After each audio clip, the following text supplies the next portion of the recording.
വേദപുസ്തകത്തിലെ ഒടുവിലത്തെ പുസ്തകമാകുന്ന വെളിപ്പാട് പുസ്തകം 2-ാം അധ്യായത്തിന്റെ 17-ാമത്തെ തിരുവെടുത്താണ് ഇന്ന് രാത്രിയിലെ തിരുവചന ചിന്തയ്ക്ക് അടിസ്ഥാനമായിട്ട് വായിച്ചത്. നമുക്കറിയാം, സത്യവേദ പുസ്തകം 66 പുസ്തകമുള്ള ഈ സത്യവേദ പുസ്തകം, അതിലെ ആദ്യത്തെ പുസ്തകമാണ് ഉൽപ്പത്തി പുസ്തകം 50 അധ്യായം. ഒടുവിലത്തെ പുസ്തകമാണ് വെളിപ്പാട് പുസ്തകം 22 അധ്യായങ്ങൾ. ഈ രണ്ട് പുസ്തകം തമ്മിൽ വളരെ ബന്ധമുണ്ട്. ഈ രണ്ട് പുസ്തകവും എഴുതിയത് ഒരാളല്ല, 2 പേരാണ്. ആദ്യത്തെ പുസ്തകമാകുന്ന ഉൽപ്പത്തി പുസ്തകം മോശെ എഴുതി എന്ന് നമുക്ക് മനസ്സിലാകും. ഒടുവിലത്തെ പുസ്തകമാകുന്ന വെളിപ്പാട് പുസ്തകം കർത്താവിൻ്റെ അപ്പോസ്തലൻ യോഹന്നാൻ അപ്പോസ്തലനാൽ എഴുതപ്പെട്ട പുസ്തകമാണ്. ഈ 2 പേരും ദീർഘവർഷങ്ങളുടെ അന്തരത്തിലാണ് ഇവർ ജീവിച്ചത്. ഏതാണ്ട് 1600 കൊല്ലത്തോളം പഴക്കമുണ്ട് ഈ 2 പുസ്തകം എഴുതിയ കാലക്കണക്കനുസരിച്ച്.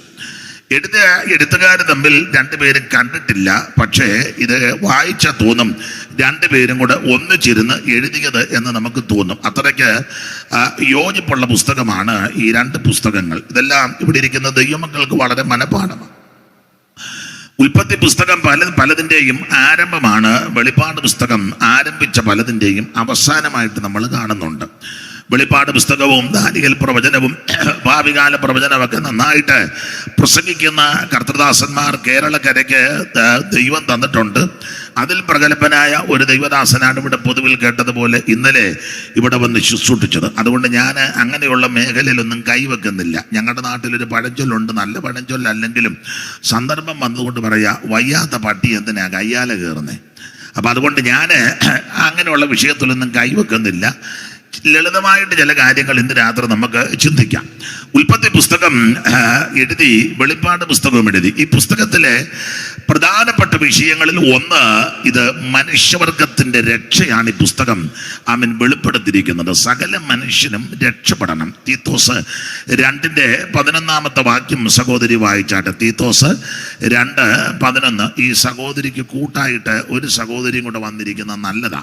അത് പാസ്റ്റർമാരുടെ ഭാര്യമാരോ വേഗത്തിൽ വാക്യം വായിക്കുന്ന സഹോദരിമാരാരെങ്കിലും ഉണ്ടെങ്കിൽ ഒരാളോട് വന്ന് ഒരാളെയും കൂടെ തരട്ടെ. അതോ ഇഷ്ടമില്ലേ? ഒരാളോട് വാ. അവിടെ പാസ്റ്റർമാരുടെ ഭാര്യമാരുണ്ടെങ്കിൽ ഇന്ന് എഴുന്നേറ്റ് നിന്നാട്ടെ. പാസ്റ്റർമാരും കല്യാണം കഴിക്കാത്തവരാ. എല്ലാം DPM എന്ന് അവർക്ക് തന്നെ അറിയാൻ മേല പാസ്റ്ററുടെ ഭാര്യയാണെന്നോ അല്ലയോ എന്ന്. നിങ്ങൾ അടുത്തിരിക്കുന്നവർ പറ, അമ്മാമ്മയുടെ കാര്യമാണ്. ഒന്ന് എഴുന്നേറ്റ്. ആരും വന്നില്ലേ? എന്തോ വേലയ്ക്ക് ഇറങ്ങിയതാന്ന്. ഏതേലും ഒരു സഹോദരി, ദൈവദാസന്മാരുടെ ഭാര്യമാര് വാക്യം വായിക്കുന്ന ആരെങ്കിലും ഉണ്ട് ഈ സഹോദരിക്കൊരു കൂട്ടായിട്ട്, അത് ശൂന്യസ്ഥലത്ത് മൂങ്ങാ പോലിരിക്കാതെ നിങ്ങളൊരാളോട് വന്ന് ലോകം മുഴുവൻ കാണുക. എന്നാ ചെയ്യാന്? വാ സഹോദരി വാ.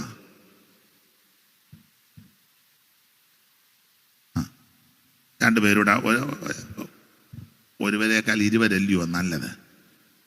കർത്താവ് 2 പേരെയല്ലേ അയച്ചേ. അതുകൊണ്ട് ഞാനങ്ങ് ആട്ടെ, നിങ്ങൾ 2 പേരുടെ ദൈവകൃപയെ ശരണപ്പെട്ടു. തെറ്റിയാൽ അഥവാ ഞാൻ തിരുത്തിക്കോളാം, പേടിക്കുമൊന്നും വേണ്ട. ഈ വരാതെ എന്നാന്ന് ചോദിച്ചാൽ ചെല്ല് വരച്ച് വെച്ചേക്കുന്നത് അയാൾക്ക് ബോധവും വെളിവും ഒന്നും ഉള്ളവനല്ല. എന്തെങ്കിലും തെറ്റി അയാൾ വായി വരുന്നതെല്ലാം പിടിച്ച് പറയാറുണ്ട്. പിന്നെ എഴുന്നേക്കരുതെന്നും പറഞ്ഞാൽ ഈ പമ്മി ഇരിക്കുന്നത്. നിങ്ങൾ 2 പേര് സമർപ്പണത്തോടെ വന്നല്ലോ, ദൈവം നിങ്ങളെ അനുഗ്രഹിക്കട്ടെ. അപ്പൊ ശ്രദ്ധിക്കുക, ഈ പുസ്തകത്തിലെ പ്രധാനപ്പെട്ട വിഷയം മനുഷ്യവർഗത്തിന്റെ രക്ഷയാ. വായിക്കാം. തീത്തോസിന്റെ ലേഖനം 2-ാം അധ്യായത്തിന്റെ 11-ാമത്തെ തിരുവെടുത്ത്. സകല മനുഷ്യർക്കും രക്ഷാകരമായ ദൈവകൃപ ഉദിച്ചുവല്ലോ. സകല മനുഷ്യർക്കും രക്ഷാകരമായ ദൈവകൃപ ഉദിച്ചുവല്ലോ. പിന്നെ സകല മനുഷ്യർക്കും രക്ഷാകരമായ ദൈവകൃപ ഉദിച്ചുവല്ലോ. നാം ഭാഗ്യകരമായ പ്രത്യാശയ്ക്കായിട്ടും മഹാദൈവവും നമ്മുടെ രക്ഷിതാവുമായ യേശുക്രിസ്തുവിന്റെ തേജസ്സിന്റെ പ്രത്യക്ഷതയ്ക്കായിട്ടും കാത്തുകൊണ്ട്. അതെ, എല്ലാ വാക്യവും വായിപ്പിക്കുന്നില്ല. അവിടെ പൊതുവിൽ വായിച്ചു കേട്ടത് സകല മനുഷ്യർക്കും രക്ഷാകരമായ ദൈവകൃപ എന്ന് പറഞ്ഞാൽ ഈ പുസ്തകത്തിലെ പ്രധാനപ്പെട്ട വിഷയം മനുഷ്യവർഗത്തിന്റെ രക്ഷയാണ്. ഇന്ന് രാത്രി എന്നെ കേൾക്കുന്ന പ്രിയരെ, സകല മനുഷ്യരെയും രക്ഷിക്കുവാൻ, സകല മനുഷ്യർക്കും രക്ഷ തരുവാൻ, സകല മനുഷ്യരെയും വിടുവിക്കുവാൻ ഒരുവൻ സ്വർഗമഹിമകൾ വിട്ട് ഇറങ്ങി വന്നു. അവിടുന്ന് നസറയനാകുന്ന യേശു ക്രിസ്തു. അപ്പോൾ സകല മനുഷ്യന്റെ രക്ഷ, അതായത് ഈ പുസ്തകത്തിലെ പ്രതിപാദ്യ വിഷയം. ഈ പുസ്തകത്തിലെ പ്രതിപാദ്യ പുരുഷൻ നമുക്കറിയാം, എല്ലാവരിലും ശ്രേഷ്ഠനാകുന്ന നസറായനാകുന്ന യേശു ക്രിസ്തു. സകലരിലും ശ്രേഷ്ഠനാകുന്ന, ഉന്നതനാകുന്ന, മഹിമയുള്ള, മഹത്വമുള്ള നസറയനാകുന്ന യേശു ക്രിസ്തു. അതാണ് ഈ പുസ്തകത്തിലെ പ്രതിപാദ്യ പുരുഷൻ. അതെ, നമ്മൾ ഇന്ന് രാത്രി വായിച്ചത് വെളിപ്പാട് പുസ്തകം 2:17. ഈ പുതിയ നിയമ പുസ്തകം നമുക്കറിയാം, ഈ സത്യവേദ പുസ്തകം 2 ഭാഗമായിട്ട്, പഴയ നിയമവും പുതിയ നിയമവും. ഇപ്പൊ നമ്മുടെ ഇടയിൽ ചില ആൾക്കാര് എഴുന്നേറ്റിട്ടുണ്ട്, ഇപ്പോൾ പണ്ടും ഉണ്ടായിരുന്നു, പഴയ നിയമം ഒന്നും പ്രസംഗിക്കരുത് എന്ന് പറയുന്ന ചില വിഡ്ഢികളുണ്ട്. പഴയ നിയമം പ്രസംഗിക്കരുത്, അത് വേണ്ട, അത് ഒരുത്തം പറഞ്ഞ് കീറിക്കളയാൻ പറഞ്ഞു, വേറൊരുത്തം പറഞ്ഞു ഒന്നിച്ചു കുത്തിക്കെട്ടിയത് ആരാന്ന് ചോദിച്ചു. ഇങ്ങനൊക്കെ ഈ സംസാരിക്കുന്ന ധാരാളം ആൾക്കാരുണ്ട്. എന്നാൽ പുതിയ നിയമ ഭാഗം പ്രസംഗിക്കുമ്പോൾ അതിന് പല തെളിവുകളും അതിൻ്റെ അടിസ്ഥാന വിഷയങ്ങളും ഭാഗങ്ങളും പഴയ നിയമത്തിലാണ് കിടക്കുന്നത്.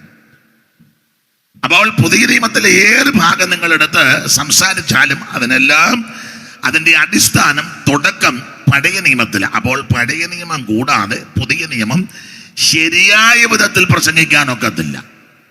പിന്നെ ബഹളോ ഒച്ചപ്പാടും ഒക്കെ ഉണ്ടാക്കിയ ആൾക്കാരെയൊക്കെ ഒന്ന് ഇളക്കി 2 പെണ്ണുങ്ങളെ തള്ളിയിട്ടേച്ച് കാറെ കയറി പോകാം.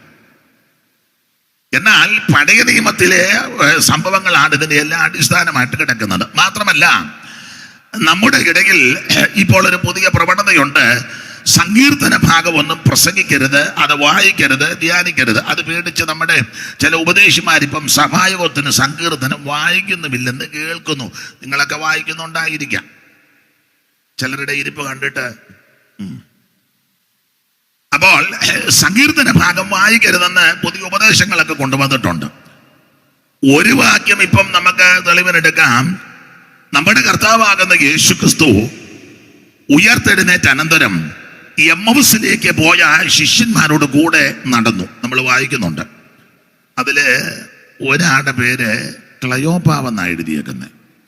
യേശു അവരുടെ കൂടെ നടന്നു. ആ ഭാഗമൊക്കെ നിങ്ങൾക്ക് അറിയാമല്ലോ. തർക്കിച്ചും വാദിച്ചും പോവുക, കർത്താവ് കൂടെ നടന്ന് എന്തുവാ കാര്യമാണെന്ന് ചോദിച്ചു. ഒടുവില് മോശയുടെ ന്യായപ്രമാണത്തിലും പ്രവചന പുസ്തകത്തിലും സങ്കീർത്തനത്തിലും ഇങ്ങനെ എഴുതിയേക്കുന്നത്, തന്നെ പറ്റിയുള്ളത് അല്ലെങ്കിൽ എന്നെ പറ്റിയുള്ളത്. കർത്താവ് പറയുക എന്നെ പറ്റി. അവര് റിപ്പീറ്റ് ചെയ്തും പറഞ്ഞു തന്നെ പറ്റിയുള്ളത്. തെളിയിച്ചു കൊടുത്തു. ആ വാക്യം ഒന്ന് വായിച്ച് 24:44 ലൂക്കോസ്. പിന്നെ അവൻ അവരോട്, ഇതാകുന്നു നിങ്ങളോടുകൂടെ ഇരിക്കുമ്പോൾ ഞാൻ പറഞ്ഞ വാക്ക് മോശയുടെ ന്യായപ്രമാണത്തിൽ. എനിക്ക് ഈ മൈക്കൊന്ന് മാറ്റി തരാമോ? എനിക്കൊരു സുഖം വരുന്നില്ല. വേറൊരു മൈക്ക് തരികയാണെങ്കിലേ. ഉണ്ടോ? ഇവര് പാടിയ മൈക്ക് നല്ലതാണോ? നോക്കട്ടെ, അവർക്ക് ഇഷ്ടമല്ലായിരിക്കും.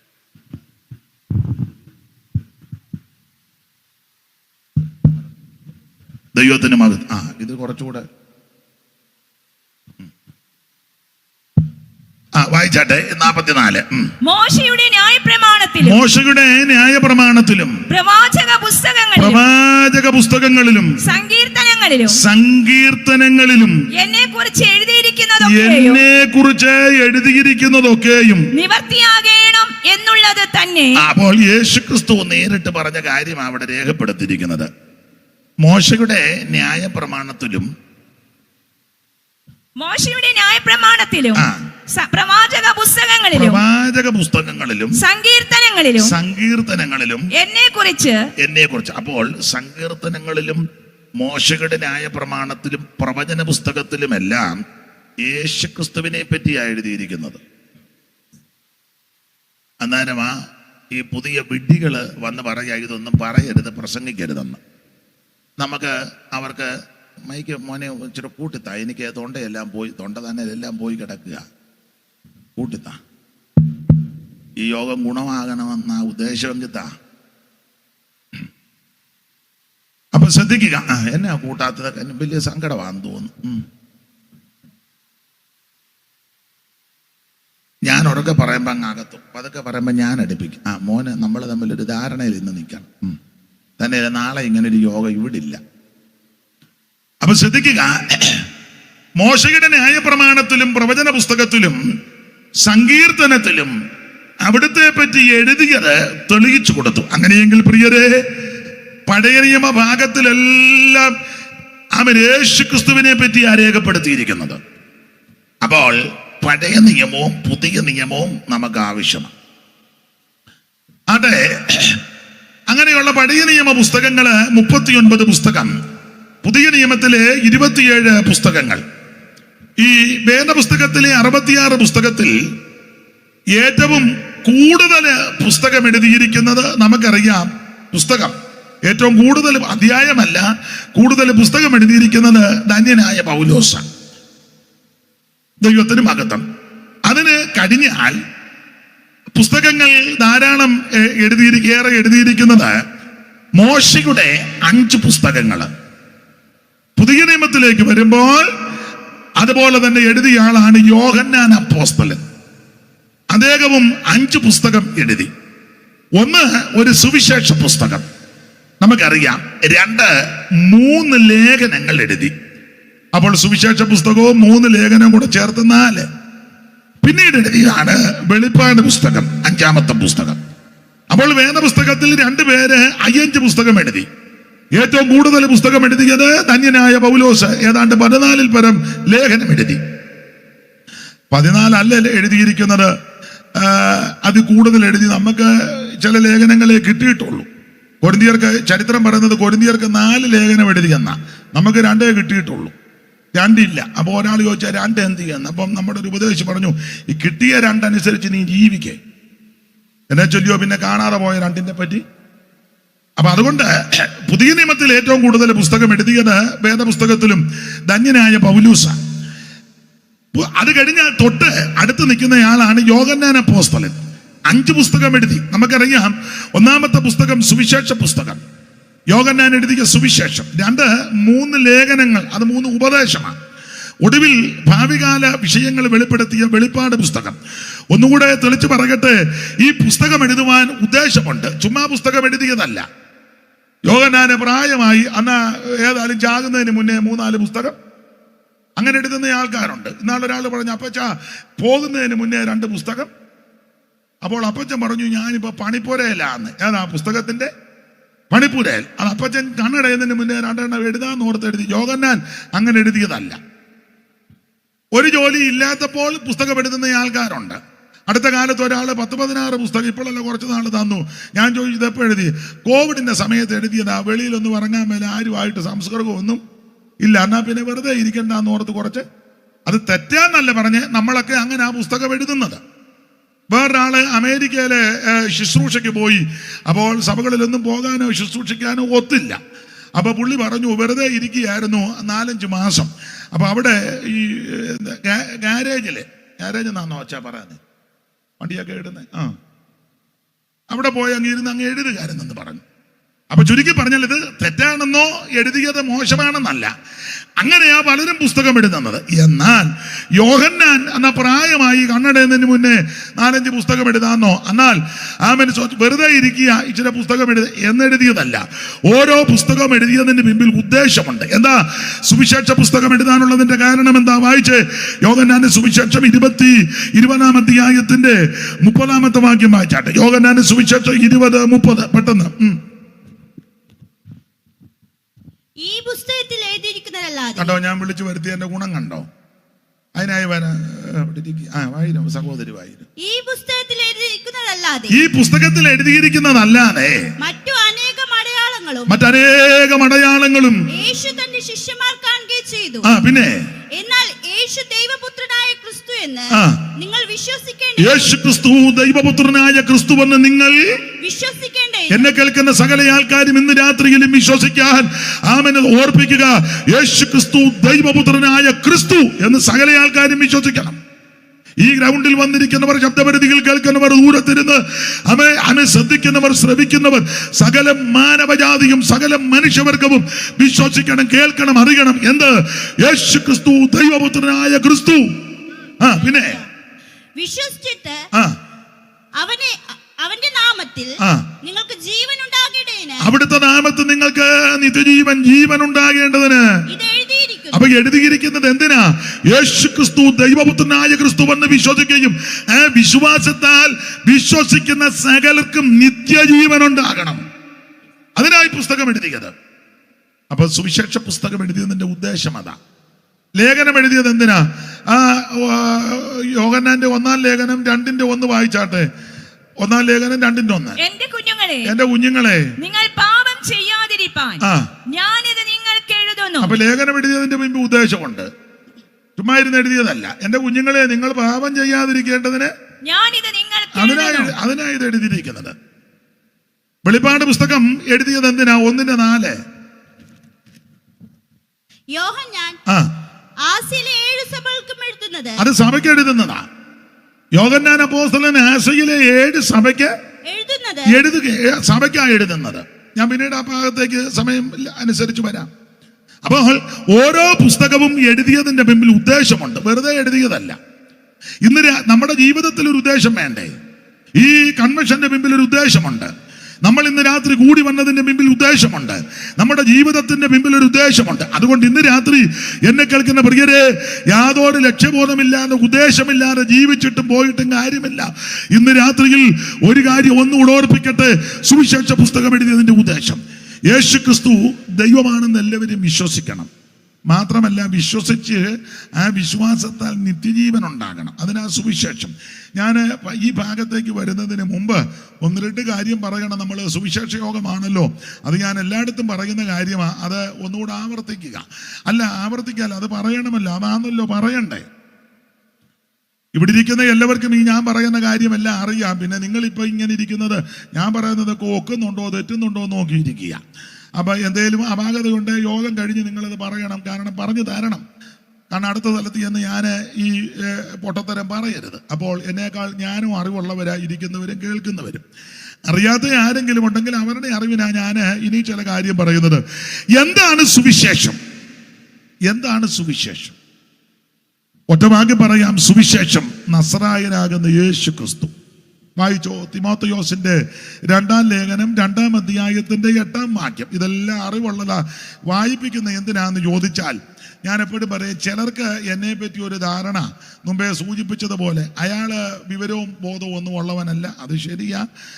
അടുത്തത്, അയാൾ വായി വരുന്നതെല്ലാം പറഞ്ഞേച്ച് പോകും. അപ്പൊ ഈ വായി വരുന്നത് എന്താ എന്ന് അതിനായി വായിപ്പിക്കുന്ന, കാരണം വായി വരുന്നതെല്ലാം ഇതിനകത്തുള്ളതാണെന്ന് അറിയിക്കാനാ വായിപ്പിക്കുന്നത്. അപ്പൊ അതുകൊണ്ട് വായിച്ച് എന്താണ് സുവിശേഷം? തിമോഥെയോസിന്റെ 2-ാം ലേഖനം 2:8. ദാവീദിന്റെ സന്തതിയായി ജനിച്ചു മരിച്ചിട്ട് ഉയർത്തെഴുന്നേറ്റിരിക്കുന്ന യേശുക്രിസ്തുവിനെ ഓർത്തുകൊള്ളുക. അതാകുന്ന സുവിശേഷം. ഇന്ന് രാത്രി എന്നെ കേൾക്കുന്ന ബഹുമാന്യരെ, എന്നെ കേൾക്കുന്ന പ്രിയപ്പെട്ടവരെ, എന്താണ് സുവിശേഷം? ഈ ധോണി സ്ഥലത്ത് അല്ലെങ്കിൽ ഈ ദേശത്ത് ഇന്ന് രാത്രി വീണ്ടും അറിയിക്കുക, സുവിശേഷം എന്താ? സുവിശേഷം മതം മാറ്റുന്നതല്ല. ഇവിടെ ആരെയും മതം മാറ്റുന്നില്ല, മതം മാറുകയും ചെയ്യണ്ട. സുവിശേഷം സഭ മാറ്റുന്ന മാർഗമല്ല.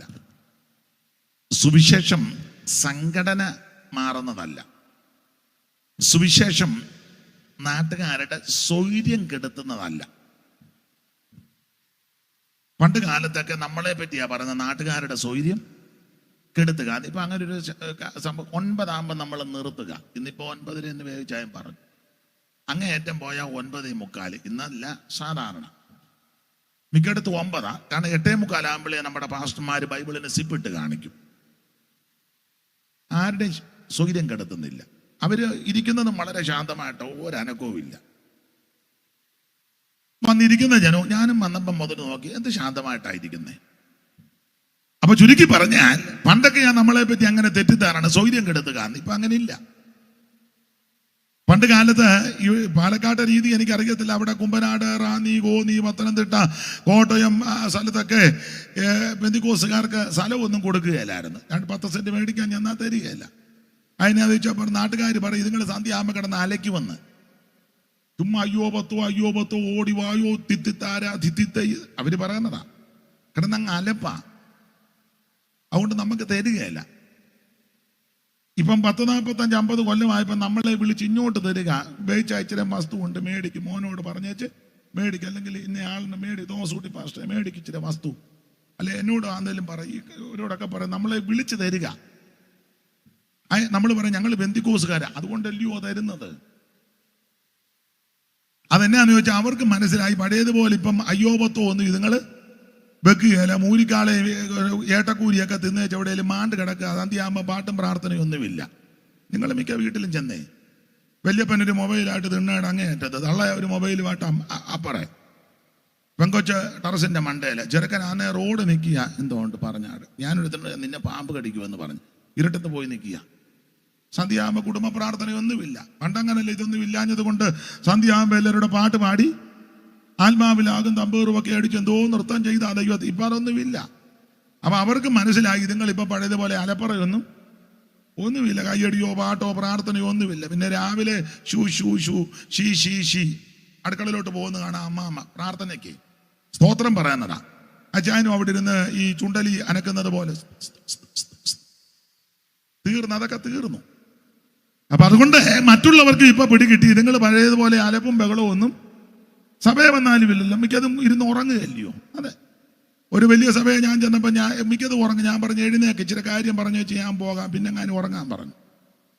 ഇരുന്ന് ഉറങ്ങുക. ഒരു കാര്യം ഇന്ന് രാത്രി പറയാം, സുവിശേഷം മതം മാറ്റുകയല്ല.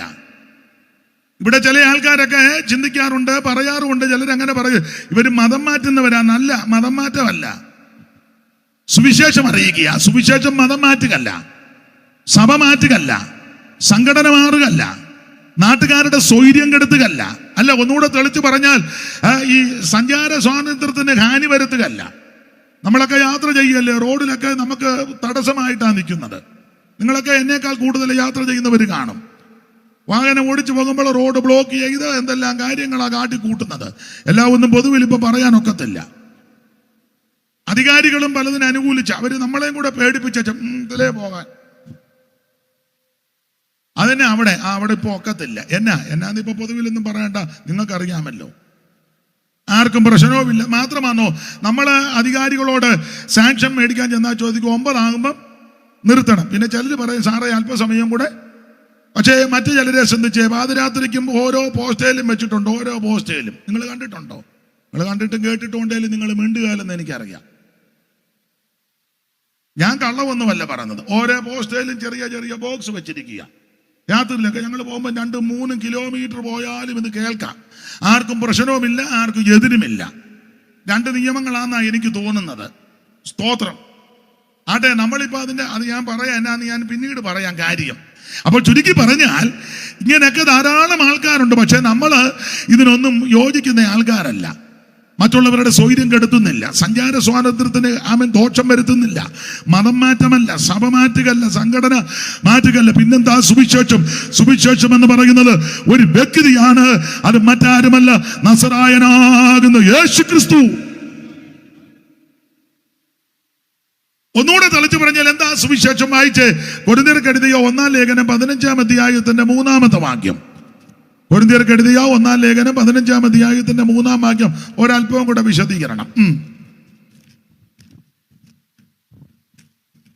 ക്രിസ്തു നമ്മുടെ പാപങ്ങൾക്ക് വേണ്ടി തിരുവെഴുത്തുകളിൻ പ്രകാരം, ശ്രദ്ധിക്കണേ, യേശു ക്രിസ്തു നമ്മുടെ പാപങ്ങൾക്ക് വേണ്ടി തിരുവെഴുത്തുകളിൻ പ്രകാരം മരിച്ചു, അടക്കപ്പെട്ട് തിരുവെഴുത്തുകളിൻ പ്രകാരം 3-ാം നാൾ ഉയർത്തെഴുന്നേറ്റു. ശ്രദ്ധിക്കണേ, എന്താണ് സുവിശേഷം? സുവിശേഷം യേശു ക്രിസ്തു. അതിനൊരു അല്പം കൂടെ വിശദീകരണം പൗലോസ് പറയുക. യേശു ക്രിസ്തു തിരുവെടുത്ത് പറഞ്ഞതുപോലെ മരിച്ച് അടക്കപ്പെട്ട് തിരുവെടുത്ത് പറഞ്ഞതുപോലെ 3-ാം ദിവസം ഉയർത്തു. ഞാൻ അല്പം കൂടെ കേറ്റി പറയുക. എന്താണ് സുവിശേഷം? സുവിശേഷം യേശുക്രിസ്തു തിരുവെടുത്ത് പറഞ്ഞതുപോലെ ജനിച്ച്, തിരുവെടുത്ത് പറഞ്ഞതുപോലെ മരിച്ചു, തിരുവെടുത്ത് പറഞ്ഞതുപോലെ അവിടുത്തെ അടക്കി. തീർന്നില്ല, തിരുവെടുത്ത് പറഞ്ഞതുപോലെ 3-ാം ദിവസം ഉയർത്തു. അതാ സുവിശേഷം. ഒന്നുകൂടെ പറഞ്ഞാൽ യേശുക്രിസ്തുവിന്റെ ജനനം, യേശുക്രിസ്തുവിന്റെ മരണം, യേശുക്രിസ്തുവിന്റെ ഉയർപ്പ്, അതാ സുവിശേഷം. സുവിശേഷം എന്ന വാക്കിന്റെ അർത്ഥം തന്നെ നമുക്കറിയാം. നല്ല വർത്തമാനം എന്ന, സദ്വർത്തമാനം, നല്ല വാർത്ത. ഇതാണ് നല്ല വാർത്ത. മറ്റു വാർത്തകളൊന്നും നല്ല വാർത്തയല്ല. നമ്മൾ ഈ കേൾക്കുന്നതെല്ലാം നല്ല വാർത്തയാണോ? അല്ല, ഒന്നും നല്ല വാർത്തകളല്ല. ഇന്നലെയും ഒരു പ്രധാനപ്പെട്ട ആളാണല്ലോ നമ്മൾ പത്രത്തിൽ വായിച്ചതാണ്, സ്വയമായിട്ട് ആത്മഹത്യ ചെയ്തു. അതിന്റെ തെളിവുകളും മറ്റു കാര്യങ്ങളൊക്കെ നടന്നുകൊണ്ടിരിക്കുന്നതുകൊണ്ട് നമ്മളിപ്പോൾ അതിനെപ്പറ്റി അഭിപ്രായമൊന്നും പറയണ്ട. പക്ഷേ വലിയ ബിസിനസ്സുകാരന് മരിച്ചു, നല്ല വാർത്തയല്ല. അതുപോലെ തന്നെ കേൾക്കുന്ന വാർത്തകളെല്ലാം നമുക്ക് മനോഭീതി ഉണ്ടാക്കുന്ന, ചിത്തഭ്രമങ്ങൾ വരുത്തുന്ന, ഭീതി ഉളവാക്കുന്ന വാർത്തയാണ്. എന്നാൽ ഇങ്ങനെയുള്ള വാർത്തകളുടെ നടുവിൽ നല്ല വാർത്ത ഒന്നേ ഉള്ളൂ, അത് സുവിശേഷമാണ്. ആർക്കും കേൾക്കാം, എവിടെയും പറയാം, ആരോടും പറയാം. കാരണം എന്താ? ഈ വാർത്ത നല്ല വാർത്തയാ, സുവിശേഷം, സദ്വർത്തമാനം, ഗുഡ് ന്യൂസ്, നല്ല വാർത്ത. മറ്റു വാർത്തകളൊന്നും അത്ര നല്ല വാർത്തയല്ല. ഞാൻ എപ്പോഴും പറയും, മറ്റു വാർത്തകളെല്ലാം നമ്മുടെ ചെവിക്ക് അസ്വസ്ഥത ഉണ്ടാക്കുക. ഈ നളചരിതത്തിലെ ഉണ്ണായി വാര്യര് ഒരു വരി ഇങ്ങനെ കൊടുത്തിട്ടുണ്ട്: ചലതളി ജങ്കാരം, ചെവികളിൽ അങ്കാരം, കോകില കൂജിതങ്ങൾ, കൊടിയ കർണശൂലങ്ങൾ, കുസുമ സൗരഭം, നാസ കുകര സരസൈരിപം, അതിദുഃഖ കാരണം ഇന്ന് ആരാമ സഞ്ചാരണമെന്ന. നിങ്ങൾക്ക് പുറകിലിരിക്കുന്നവർക്ക് ഞാൻ പറയുന്നത് തിരിയുന്നുണ്ടോ? ഇല്ല, അത് മതി, തിരിഞ്ഞാ മതി. അതിപ്പോ ഒക്കെ കണ്ടിട്ട് ഒന്നും തിരിയാത്തത് പോലെ. അപ്പൊ ശ്രദ്ധിച്ചേ മോനെ, ഇച്ചിരൂടെ എനിക്ക് ശബ്ദം കൂട്ടി തരണേ. ഇത് കൂടെ കൂടെ കുറഞ്ഞു പോകുന്നത് പോലെ എനിക്ക് തോന്നുന്നു. കുഞ്ഞാലിച്ചാന് തോന്നുന്നുണ്ടോ? കുഞ്ഞാലിച്ചാനും തോന്നുന്നു. ചെറുക്കൻ മിക്കാറും എന്നെ പ്രാകുകയും ഒക്കെ ചെയ്യും. അപ്പൊ ശ്രദ്ധിച്ചേ, ചലതളി ജങ്കാരം, ചെവികളിൽ അങ്കാരം, കോകില കൂജിതങ്ങൾ, കൊടിയ കർണശൂലങ്ങൾ എന്ന ഈ ശബ്ദമെല്ലാം കൂടെ കേട്ടിട്ട് ചെവിക്കകത്ത് ശൂലം കൊണ്ട് കുത്തി തുളയ്ക്കുന്നത് പോലെ ഉണ്ണായി വാര്യര് പറഞ്ഞതാ.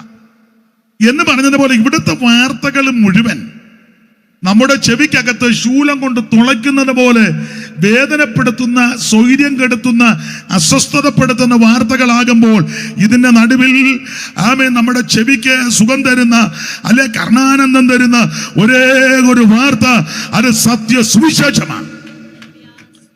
ഈ വാർത്ത കേട്ടാൽ ആശ്വാസമാണ്. ഈ വാർത്ത കേട്ടാൽ സമാധാനമാണ്. ഈ വാർത്ത കേട്ടുകൊണ്ടിരിക്കുമ്പോൾ തന്നെ രോഗശാന്തി ഉണ്ടാകും. ഈ വാർത്ത കേട്ടുകൊണ്ടിരിക്കുമ്പോൾ തന്നെ നമ്മുടെ ഭവനത്തിലും വ്യക്തികൾക്കും ആശ്വാസവും വിടുതലുമാണ്. നല്ല വാർത്തയാണ് സുവിശേഷം. അപ്പൊ യേശുക്രിസ്തുവിന്റെ ജനനം, യേശുക്രിസ്തുവിന്റെ മരണം, യേശുക്രിസ്തുവിന്റെ ഉയർപ്പ്, അതാ സുവിശേഷം. നല്ല വാർത്ത. എല്ലാ ഭാഗത്തേക്കും പോകുന്നില്ല, അടുത്ത ഭാഗത്തേക്ക് വരേണ്ടത് കൊണ്ടാണ്. മാത്രമല്ല, എന്താ ഈ സുവിശേഷത്തിന്റെ വിശേഷത? സുവിശേഷത്തിന് ഒത്തിരി വിശേഷതയുണ്ട്.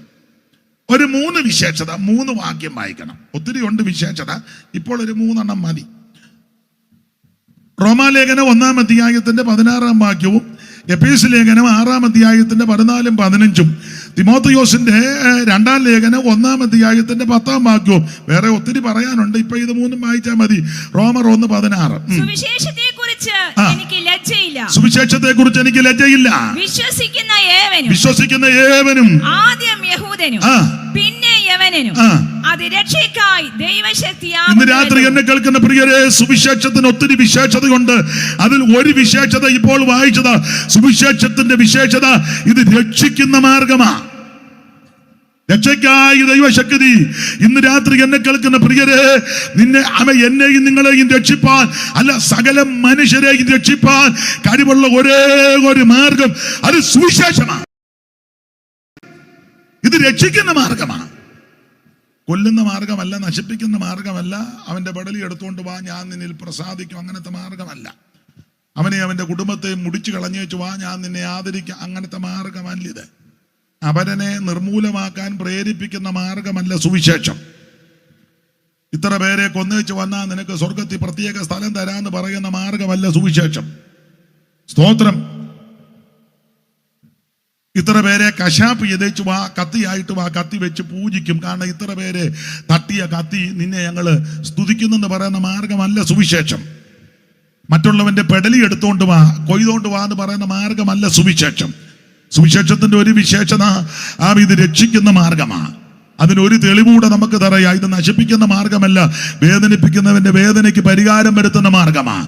യേശുവിനെ പിടിച്ചു കെട്ടിക്കൊണ്ടുപോകുവാൻ ഗെത്സമനെ തോട്ടത്തിൽ എത്തിയപ്പോൾ വാളും വടിയും തീവട്ടിയും പന്തങ്ങളുമായി പലരും കയറി വന്നപ്പോൾ ആമേൻ യേശു ക്രിസ്തുവിനെ ആമേൻ പിടിക്കുവാൻ വന്നപ്പോൾ മഹാപുരോഹിതന്റെ ദാസനെ ആമേൻ ശിഷ്യന്മാരിൽ ഒരുത്തൻ വെട്ടി ആമേൻ അവന്റെ കാത് അറുത്ത് താഴെ വീണു. അവൻ വേദന കൊണ്ട് പൊളയുക. അപ്പോൾ യേശു ക്രിസ്തുവിന്റെ ഉപദേശം ഇതാ, വാളുറയിലിടാൻ പറഞ്ഞു. വാളുറയിലിട്. എന്നിട്ട് ആ വേദനപ്പെട്ട് പൊളയുന്നവന്റെ ചെവിയെടുത്ത് അവിടെ വെച്ച് അവന് ആശ്വാസം കൊടുത്ത മാർഗം ആ സുവിശേഷം. ഒന്നുകൂടെ തെളിച്ചു പറഞ്ഞാൽ യേശു ക്രിസ്തു വേദനപ്പെട്ട് നിൽക്കുക. കാരണം ഗെത്സമനയിലെ പ്രാർത്ഥനയെ പറ്റി നമ്മൾ വായിക്കുന്നത് വിയർപ്പ് ചോരത്തുള്ളിയായി നിലത്ത് വീണു, പ്രാണവേദനയിലായി. അപ്പോൾ പ്രാണവേദനയിൽ ആ ക്രിസ്തു നിൽക്കുന്നെങ്കിലും തന്നെ പിടിക്കുവാൻ വന്ന ശത്രുവിന്റെ വേദനയ്ക്ക് പരിഹാരം വരുത്തിയവൻ ആ ക്രിസ്തു. അതാ സുവിശേഷം. അപ്പോൾ മറ്റുള്ളവനെ വകവരുത്തുവാനും നശിപ്പിച്ചു കളയുവാനും പ്രേരണ കൊടുത്ത് ആൾക്കാരെ ഇളക്കി വിടുന്ന മാർഗമല്ല സുവിശേഷം. സുവിശേഷം ആമൻ രക്ഷിക്കുന്ന മാർഗമാണ്. അങ്ങനെ രക്ഷപ്പെടാൻ 5 പൈസ മുടക്കണ്ട, അര കാശ് മുടക്കണ്ട, അര മൈൽ നടക്കണ്ട, ഭൗതിക വസ്തുക്കളൊന്നും കൊണ്ട് കൊടുക്കുകയും വേണ്ട. യേശുവെ ഇത് 2 പൂവൻ കോഴി എടുത്തുകൊണ്ട് എന്നെ ഒന്ന് രക്ഷിക്കണം. യേശുവിന് കോഴി വേണ്ട. യേശുവെ ഒരു പെണ്ണാടും കുഞ്ഞാടും ഉണ്ട്, എടുത്തേച്ച് എന്നെ ഒന്ന് രക്ഷിക്കണം, വേണ്ട. യേശുവെ ഇത് ഒരു പറ നെല്ലും അതിനടുത്ത സാധനങ്ങളായി എടുത്തുകൊണ്ട് എന്നെ ഒന്ന് രക്ഷിക്കണം, വേണ്ട. പുസ്തകത്തിലെ വാക്യം കർത്താവിന് വിശന്നാ നിന്നോട് ചോദിക്കുവോ? ചോദിക്കത്തില്ല. ദൈവത്തിന് ഇതൊന്നും ആവശ്യമില്ല. നമ്മുടെ ഭൗതിക വസ്തുക്കളൊന്നും സ്വീകരിക്കാനിരിക്കുന്ന ആളല്ല. കാരണം ഇത് മുഴുവൻ ദൈവത്തിൻ്റെതാ. ഉണ്ടാകട്ടെന്ന വാക്കിൽ സകലത് ഉളവാക്കിയവനാ ദൈവം. ഒന്നുണ്ടൻ വാക്ക് മൂലമെന്ന് വനവിധവിൽ വർണ്ണ ജ്യോതിർഗണങ്ങൾ നിന്നു ആകാശത്തവ ഭിന്നബെന്ന മുഖബ തന്നു പൂജനകേജന പക്ഷികളൊക്കെയുമായി തന്നെയും അല്ല തോയജനങ്ങളും പൊടുതയുടനായി നേരെ മറിച്ച് നായകനേകിയൊരല്ലകളിൽ നിലയായി തന്നെയും അല്ല തൃണങ്ങൾ പല വൃക്ഷങ്ങൾ ഗണങ്ങൾ വിട്ടുണ്ടാകും മറ്റീനങ്ങൾ ഭൂമിയിൽ നിന്ന് വിളങ്ങിച്ചാൻ അവനെന്ന് വെള്ളങ്ങളിൽ മീതിൽ വസിച്ച പരമേശ്വരൻ വെള്ളങ്ങളിൽ മീതിൽ വസിച്ച. അപ്പൊ ശ്രദ്ധിക്കുക, ഈ കാണുന്ന സകല ജരാചരങ്ങളെ അണ്ടകടാകത്തെയും ബ്രഹ്മാണ്ട കോടിനാടത്തെ നിർമ്മിച്ചവൻ ആ ദൈവം. ആ ദൈവത്തിന് വിശന്നാൽ നമ്മളോട് പറയത്തില്ല. അതുകൊണ്ട് നമ്മുടെ ഭൗതിക വസ്തുക്കളെല്ലാം കൂടി ഇങ്ങനെ സ്വീകരിക്കാനിരിക്കുന്ന ഒരാളാന്ന് ചിന്തിക്കരുത്. അരി കൊണ്ട് കൊടുത്തു, തുണി കൊണ്ട് കൊടുത്തു, മണി കൊണ്ട് കൊടുത്തു, കിണി കൊണ്ട് കൊടുത്തു, ഇതെല്ലാം പുള്ളി മേടിക്കാൻ ഇങ്ങനെ കൊണ്ടുപോവാ. ദൈവത്തിന് ഇതൊന്നും വേണ്ട. ദൈവത്തിന് നിന്നെ മതി. നിന്റെ 5 പൈസ വേണ്ട, അര സെന്റ് ഭൂമി വേണ്ട, ഭൗതിക വസ്തുക്കളൊന്നും വേണ്ട, യാതൊരു കാര്യവും ദൈവത്തിന് ആവശ്യമില്ല. ഇതുമായിട്ട് അങ്ങോട്ട് ചെല്ലുകയും വേണ്ട. ഒരു വാക്യം വായിച്ച് മീകാപ്രവചനം 6-ാം അധ്യായത്തിന്റെ 6-ാം വാക്യം, അറിവുള്ള വാക്യമെങ്കിലും വായിച്ചു. മീകാപ്രവചനം 6-ാം അധ്യായത്തിന്റെ 6-ാം വാക്യവും സഭാപ്രസംഗികളുടെ പുസ്തകം 12-ാം അധ്യായത്തിന്റെ ഒടുവിലത്തെ വാക്യം ചെറിയ കണ്ണിക്ക്. ഒത്തിരി വാക്യമുണ്ട്, ഇപ്പൊ ഇത്രയും വായിച്ചാൽ മതി. അരി എല്ലാം എന്തോന്ന് ഞെക്കണ്ടല്ലോ. മീക 6-ന്റെ 6.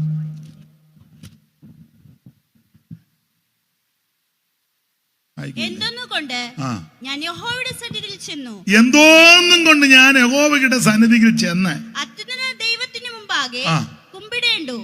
ചോദ്യമാ, ഞാൻ എന്തുമായിട്ടാ അങ്ങോട്ട് ചെല്ലുന്നത്? അവിടെ ചെന്ന് കുമ്പിടുന്ന വണങ്ങുന്നേ. വായിച്ചേ. ഞാൻ ഹോമയാഗങ്ങളോടും 1 വയസ്സ് പ്രായമുള്ള കാളക്കിടാങ്ങളോടും കൂടി അവന്റെ സന്നിധിയിൽ ചെല്ലണമോ? അങ്ങോട്ട് ചെല്ലണോ? ഹോമയാഗത്തിന് കാളയും ആടുമൊക്കെ ആവശ്യമാണ്. അപ്പൊ ആടോ മാടോ ആയിട്ട് അങ്ങോട്ട് ചെല്ലണോ എന്നായി ചോദിച്ചതിന്റെ അർത്ഥം അയ്യന്നാ, അയ്യോടാ, നീ ഒരു പെണ്ണാടിനെ ഒരു വെട്ടുവാനം വന്ന പശുക്കിടാവിനെയൊക്കെ അല്ലെ കാളക്കിടാവിനെയും കൊണ്ട് അങ്ങോട്ട് ചെല്ലുമ്പോൾ ദൈവത്തിന് ഇത് ആവശ്യമില്ല. അതെന്നാ ഉണ്ടാകട്ടെന്ന് പറഞ്ഞ 1000 ആട്ടുകൊറ്റനെയും കാളക്കിടാക്കളെയും നിർമ്മിച്ചവനാ ദൈവം. ദൈവത്തിന് ഇത് വല്ലതും ആവശ്യമാണോ? പിന്നെ 1000 ആട്ടുകൊറ്റനിലും 10,000 ആട്ടുകൊറ്റനിലും 10,000 തൈല നദി ദൈവം തൈല നദി ഒഴുക്കിക്കൊണ്ടിരിക്കുക. ഇതിനടിയിൽ കൂടെ എല്ലാം എണ്ണയാ, ഭൂമിക്കടിയിലേ. അറബ് ദേശത്തൊക്കെ ചെന്നാൽ ഇപ്പോഴും ചില രാജ്യക്കാർ പറയുന്നത് 100 കൊല്ലം ഇനിയും കിട്ടാനുള്ള എണ്ണയുണ്ടെന്ന്. 100 കൊല്ലം. അതുകൊണ്ടാണ് ചിലർക്ക് ഭയങ്കര അഹങ്കാരവും. എണ്ണ കിടക്കുകയല്ലേ. അല്ല, എണ്ണ സ്ഥലത്ത് ജോലി ചെയ്താൽ നമ്മുടെ ചില ആൾക്കാർക്കും ഇപ്പം അഹങ്കാരം, എണ്ണയില്ലെന്നേ ഉള്ളൂ, പക്ഷെ അഹങ്കാരത്തിന് ആ ഭാഗത്തേക്കൊന്നും പോകുന്നില്ല. ദൈവത്തിന് മഹത്വം. അപ്പോൾ ഇങ്ങനെ തൈല നദി ഒഴുക്കിക്കൊണ്ടിരിക്കുക ആ ദൈവം. ആ ദൈവത്തിന് നമ്മുടെ ഇച്ചിരി പിണ്ണതൈലമോ ഒന്നും ബലാകുളിച്ചാതി ഒന്നും ദൈവത്തിന് വേണ്ടെന്നായി പറഞ്ഞത്. വായിരുമോളെ. എന്റെ അതിക്രമത്തിന് വേണ്ടി ഞാൻ എന്റെ ആദ്യജാതനെയും ഞാൻ ചെയ്ത പാപത്തിനു വേണ്ടി എന്റെ ഉദരഫലത്തെയും കൊടുക്കണമോ എന്ന് പറഞ്ഞാൽ മനുഷ്യക്കുരുതി വേണ്ടെന്നായി പറഞ്ഞത്. നരബലി ദൈവം പ്രസാദിക്കാൻ ആമേൻ കുഞ്ഞുങ്ങളെ കൊല്ലരുത്. ദൈവം പ്രസാദിക്കാൻ മൃഗങ്ങളെയും കൊല്ലണ്ട. ദൈവം പ്രസാദിക്കുവാൻ നിന്റെ ഉദരബലത്തെയും നശിപ്പിക്കണ്ട. അങ്ങനെയൊക്കെ ആലോചന പറഞ്ഞു തരുന്ന ആൾക്കാർ കാണും. ഒരു കൊച്ചിനെ കണ്ടിച്ചാൽ മതി, പ്രസാദമുണ്ടാകും, നിധി കിട്ടും. പിന്നെ നിധി കിട്ടും. ആണ്ട് ഒരുത്തിക്ക് നിധി കിട്ടി കിടക്കുന്നു. എലന്തൂര പേരും ശൈലമ്മയോ എന്നാന്നോ, ശൈലയോ ലൈല. കൂടെ ഒരാളുണ്ടെന്ന് സിംഗ്. നിധി കെട്ടി കിടക്കുക. മനുഷ്യനെ ഉപദ്രവിക്കരുത്, കൊല്ലരുത്. നരബലിയിൽ ദൈവം പ്രസാദിക്കുന്നവനല്ല. മറ്റുള്ളവനെ തകർത്തേച്ച് ദൈവം പ്രസാദിക്കുന്നവനല്ല. അല്ല, കേട്ടി പറയാം, ഉദരത്തിൽ ഉരുവാകുന്ന കുഞ്ഞിനെയും നശിപ്പിക്കരുത്. ഭ്രൂണഹത്യ അതും പാപമാണ്.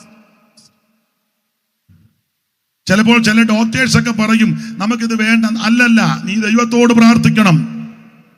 സ്തോത്രം. ദൈവം മക്കളെ യഹോവ തരുന്ന അവകാശവും ഉദരബലം ദൈവം തരുന്ന പ്രതിഫലമാണ്.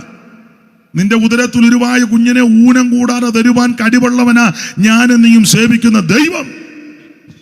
അതുകൊണ്ട് കുഞ്ഞുങ്ങളെ നശിപ്പിക്കരുത്, കുഞ്ഞുങ്ങളെ നരബലി കേൾപ്പിക്കരുത്. ആമേൻ. ആർക്കും ദോഷം വരുത്തരുത്. ഇതൊന്നും ദൈവം പ്രസാദിക്കുന്ന കേസല്ലെന്ന്. മറ്റുള്ളവനെ നശിപ്പിച്ചതിന് ശേഷം നിന്നെ രക്ഷപ്പെടുത്തുന്നവനല്ല ദൈവം. ചില ആൾക്കാർ പറയാറുണ്ട്, അയ്യോ അവർ ചത്തത് കൊണ്ടാണ് ഞങ്ങൾ രക്ഷപ്പെട്ടെന്ന്. അത് ദൈവം രക്ഷിക്കുന്നതല്ല. ഇപ്പോൾ എല്ലായിടത്തും എല്ലാവരും മാനസാന്തരപ്പെടണമെന്നാ ദൈവത്തിന്റെ ഇഷ്ടം. പുസ്തകത്തിലെ വാക്യം, ആരും നശിച്ചു പോകാതെ എല്ലാവരും നിത്യജീവൻ പ്രാപിക്കണം. ഈ ഭൂമിയിൽ ജീവിക്കുന്ന സകല മനുഷ്യനും രക്ഷപ്പെടണം. ഒരു കുഞ്ഞുങ്ങൾ പോലും നശിച്ചു പോകരുത്. ആ നശിച്ചു പോകാതിരിക്കാനാണ് യേശു ക്രിസ്തു ഈ ഭൂമിയിലേക്ക് വന്ന് നമ്മെ രക്ഷിച്ചത്. ദൈവത്തിന്റെ മഹത്വം. അവിടെ ഞാൻ അധികം വിവരിക്കുന്നില്ല. അപ്പോൾ സുവിശേഷത്തിന്റെ വിശേഷത ഒന്ന്, ഇത് രക്ഷിക്കുന്ന മാർഗമാണ്. രക്ഷിക്കുന്ന മാർഗം.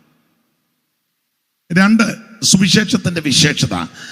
എഫേസ്യ ലേഖനം 6-ാം അധ്യായത്തിന്റെ 14-15. നിങ്ങളുടെ അരയ്ക്ക് സത്യം കെട്ടിയും നീതി എന്ന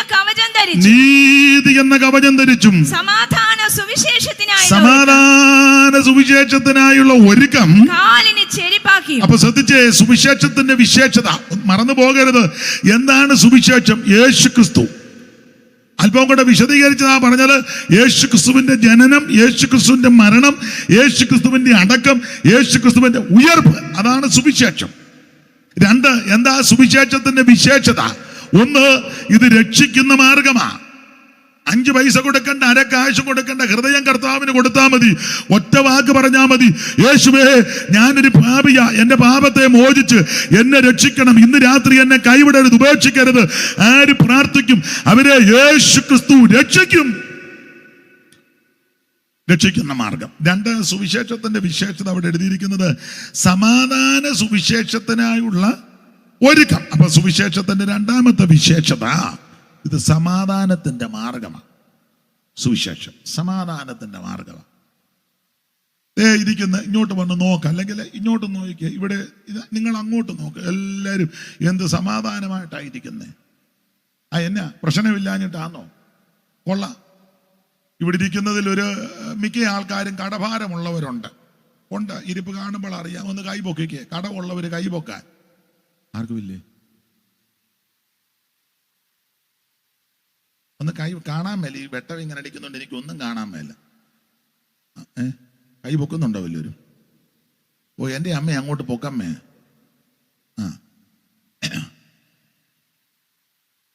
എന്നാലും എന്ത് സമാധാനത്തോടായിരിക്കുന്നേ.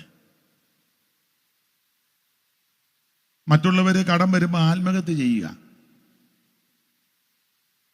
കടമില്ലാഞ്ഞിട്ടാണോ? പണ്ടൊരാൾ പറഞ്ഞ പോലെ മലയ്ക്ക് പോകാഞ്ഞിട്ടാണോ, കടുവായില്ലായിട്ടാണോ വന്നിരിക്കുന്നു? കടമില്ലാഞ്ഞിട്ടാണോ? ഇവിടെ ഇരിക്കുന്ന മിക്കവരും കടവും പ്രയാസമൊക്കെ ഉള്ളവരാ. എന്നാലും എന്ത് സന്തോഷത്തോടായിരിക്കുന്നത്? അതെന്നാ? സമാധാനമുള്ളത് കൊണ്ട്. നിങ്ങളിലും ചിലർക്ക് കടമൊക്കെ ഇല്ലേ? ഓ, അവര് പോണ്ടേലും മിണ്ടുകയില്ല, നാണക്കേടാന്ന് പറയും. കാരണം ഇരിപ്പ് കണ്ടാൽ തോന്നുവാ കടം വല്ലതും ഉണ്ടെന്ന്. അതാ പൗലോസ് പറഞ്ഞ പദമാ ശരി. ഒന്നുമില്ലേലും എല്ലാം ഉള്ളവരെ പോലെ. വേച്ചാനിപ്പം വെപ്രാളത്തോടിരിക്കുക, പ്രസംഗം പോയിക്കൊണ്ടിരിക്കുക, സ്വോത്ര കാഴ്ച കാര്യം മറക്കുവോന്നാ. ഇല്ല, മറന്നിട്ടില്ല. നോട്ടം എനിക്ക് കാണുമ്പോൾ അറിയാം. പുള്ളിക്കും എന്നാലും സന്തോഷിച്ചായിരിക്കുന്നത്. എന്ന് ഞാൻ മറന്നിട്ടില്ല. വെച്ചാൽ എന്നോട് പറഞ്ഞു ഇച്ചിരൂടെ ആള് വരട്ടെന്ന് പറഞ്ഞു. അതാ ഞാനും നോക്കിയിരിക്കുക. വരട്ടെ. ദൈവത്തിന് മഹത്വം. അപ്പൊ ചുരുക്കി പറഞ്ഞാൽ ഈ കടഭാരവും ബുദ്ധിമുട്ടുമൊക്കെ ഉള്ളവര് ഇന്ന് രാത്രി സന്തോഷിച്ചിരിക്കുക. അതെന്താ കാരണം? ഇത് സമാധാനം തരുന്ന മാർഗമാണ്. സുവിശേഷം ഒരു വ്യക്തിയുടെ ജീവിതത്തിൽ വന്നാൽ അവന് സമാധാനമാണ്.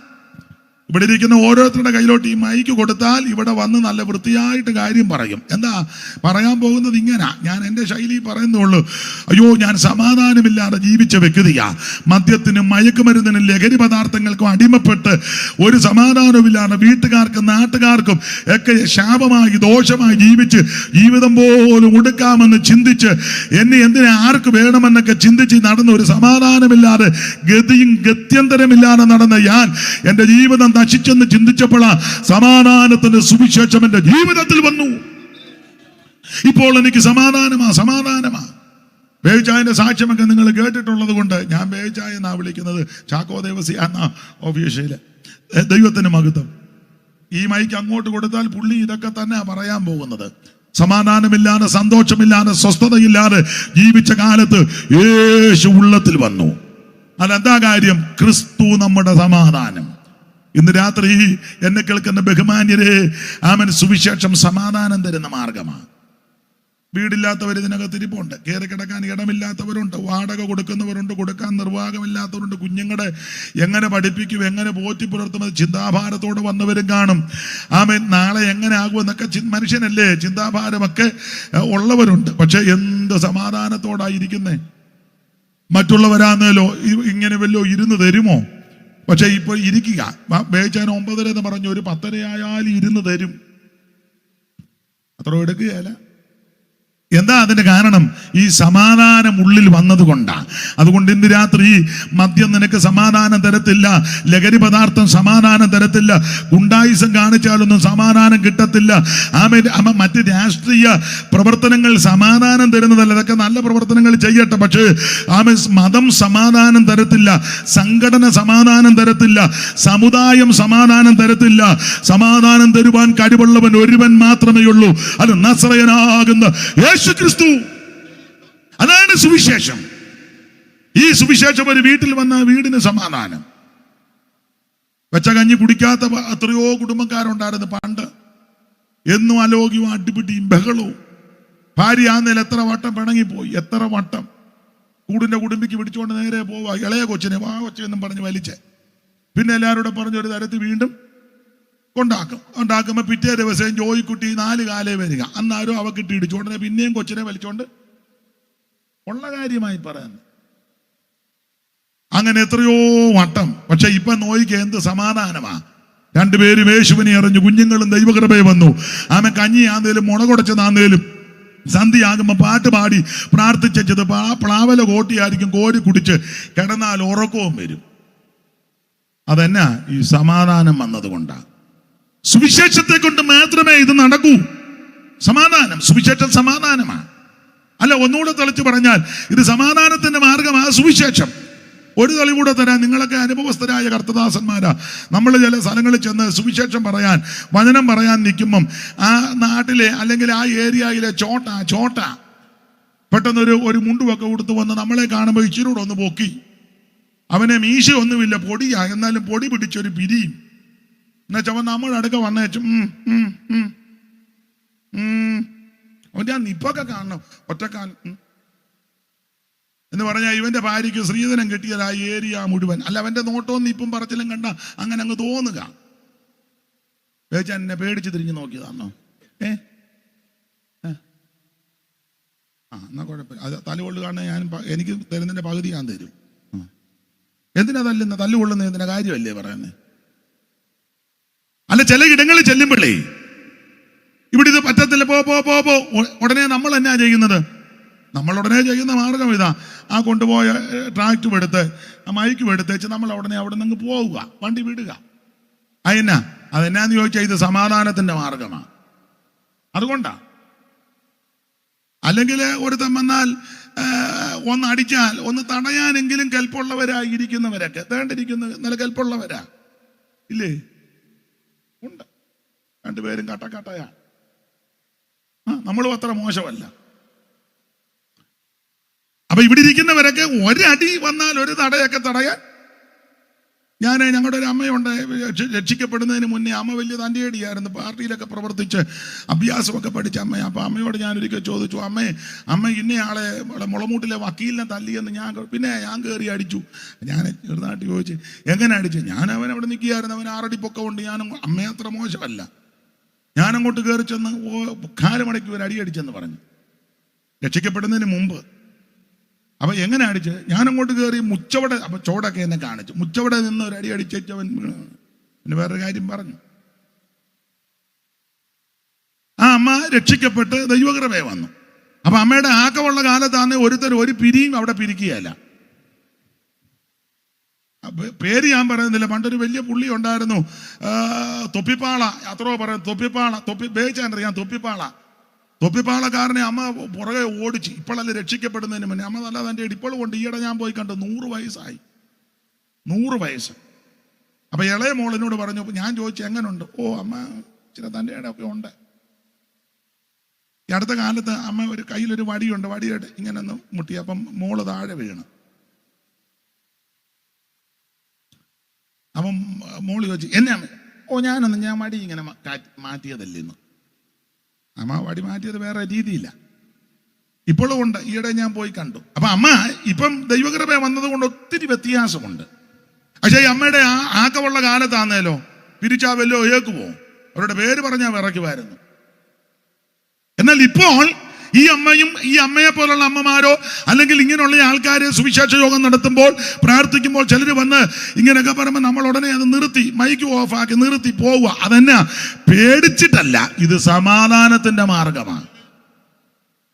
അതേസമയം ഈ ഞാഞ്ഞൂല് പാർട്ടിക്കാർ നടത്തുന്ന ഒരു യോഗത്തിന് അന്ന് പാർട്ടിക്കാർ 2 പേര്, കമ്മ്യൂണിസ്റ്റോ കോൺഗ്രസോ BJP ആരുമാകട്ടെ, അവർ നടത്തുന്ന ചെറിയ യോഗത്തിന് 2 കസാരയും 3 പേരും ഒരു മൈക്കുമേ ഉള്ളൂ, ഒരു ഒടിയുണ്ട്. നീ അങ്ങോട്ട് ചെന്നൊന്ന് പറയാമോ? നിന്നെ ഏറി നിർത്തും. മനസ്സിലായോ? അല്ല, അവൻ പോകത്തുമില്ല അങ്ങോട്ട്. അവനറിയാൻ ചോരയുള്ള നായരെ കാണുമ്പം പഴയൊരു പഴഞ്ചൊല്ല.